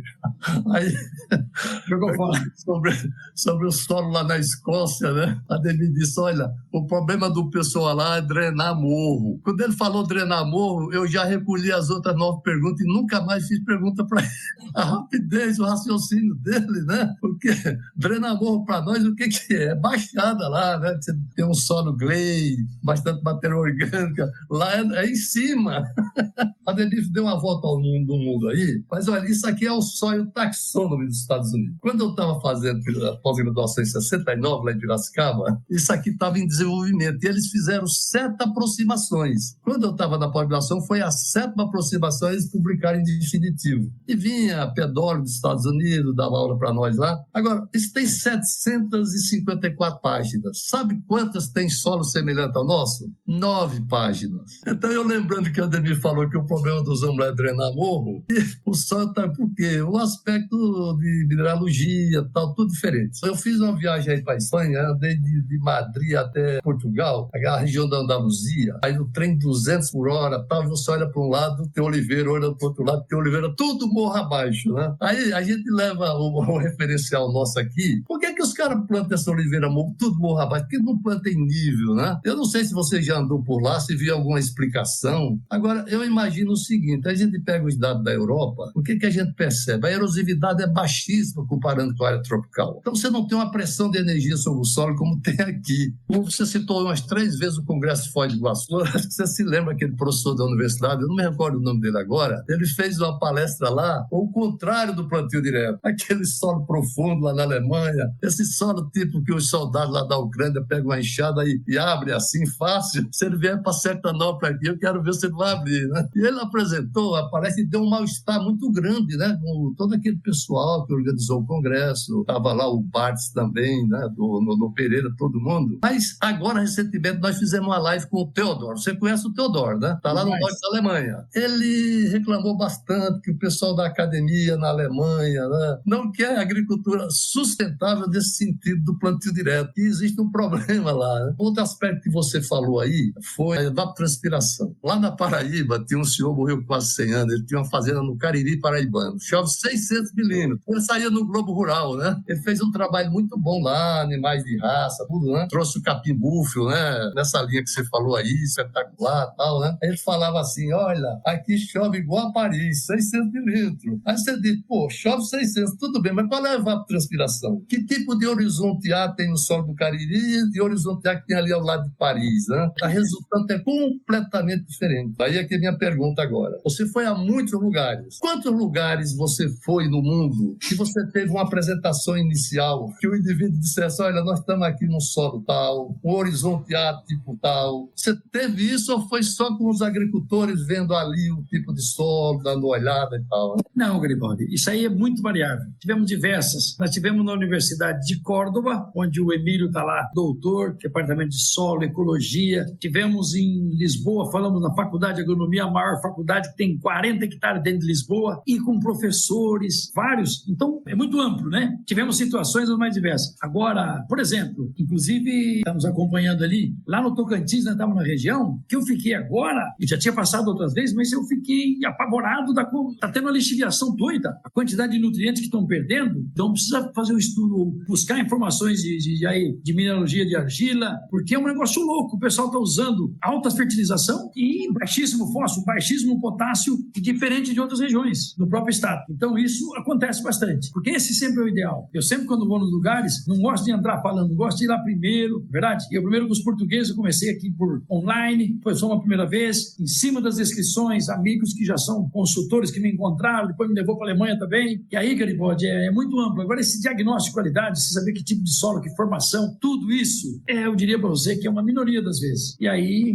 mas é a partir dali que você vai ser mais assertivo. Né? Foi maravilhoso. Nós tivemos mais de... Rui, posso fazer... Oi, Rui, posso fazer uma última pergunta para eles? E aqui é a última, claro. Não sei. Tem 5 minutos. Tá, Calegari, assim, ó, a gente está nessa batalha de plantas de cobertura, eu me incluo, porque aprendi a mais com você, aprendi muita coisa contigo, meu mestre, meu guru, mas assim, o que eu percebo? Apesar de todos esses benefícios que a gente tem clareza que acontece, inclusive do uso dos mix de cobertura, a gente percebe ainda muita resistência, ao mesmo tempo que, tipo assim, se a gente olhar para trás, 10 anos para trás era muito pouco esse uso, era bem menor do que é hoje. E de uns 10 anos para cá isso veio numa crescente crescente. De 5 para cá, eu acho que até acelerou por conta a dificuldade que teve aí com o início da guerra, menos adubo, todo mundo correu para plantas de cobertura. A própria questão do arrefecimento de problemas com pragas e doenças, que veio também aparecendo mais evidentemente e fez com que as pessoas migrassem mais para isso, né? Que os produtores começassem a olhar com mais carinho para isso. Mas ainda acho que é pouco e percebo resistências. O que você acha que a gente pode fazer? Como é que a gente vai quebrar esse gelo e como fazer com que mais e mais gente entenda que para que o sistema plantio direto, a qualidade do solo, tudo isso aconteça, tem que ter diversidade. E a diversidade não passa só pelas culturas, porque elas são as principais, são as rainhas, são importantes, mas vai ser via as plantas de cobertura. Quem vai promover a biodiversidade são outras, que as culturas nós repetimos quase elas sempre. Aí, exatamente, vai ser via plantas de cobertura e mix, né? Então, como é que você enxerga isso, projeção aí para frente, e a gente avançar um pouco mais rápido? Eu tive 2 perguntas igual essa. Uma, numa viagem, nós estávamos na Suíça, no aeroporto, um produtor de 3, 4 mil hectares do Mato Grosso do Sul, fez essa pergunta desse jeito. O outro, lá em Minas Gerais, um empresário e fazendeiro grande, dentro do carro, falou: Calegari, o senhor está quanto? Há 40 tantos anos. Por que isso não acontece ou não acontece como deveria ser? Então, agora eu vou pedir desculpas. A academia, eu também faço um pouco parte da academia, que daqui de professores e tal. Recentemente, não vamos entrar em clichê político de discussão, a FAO, Nações Unidas do Educação, soltou aquele documento, eu mandei para uns 12, 14 professores, só um que respondeu. Duro, né? Mais nada, os outros responderam. A FAO fez um documento e publicou, e uma autora é uma senhora que eu conheço, já tive com ela, e até onde sei, muito idônea e tal.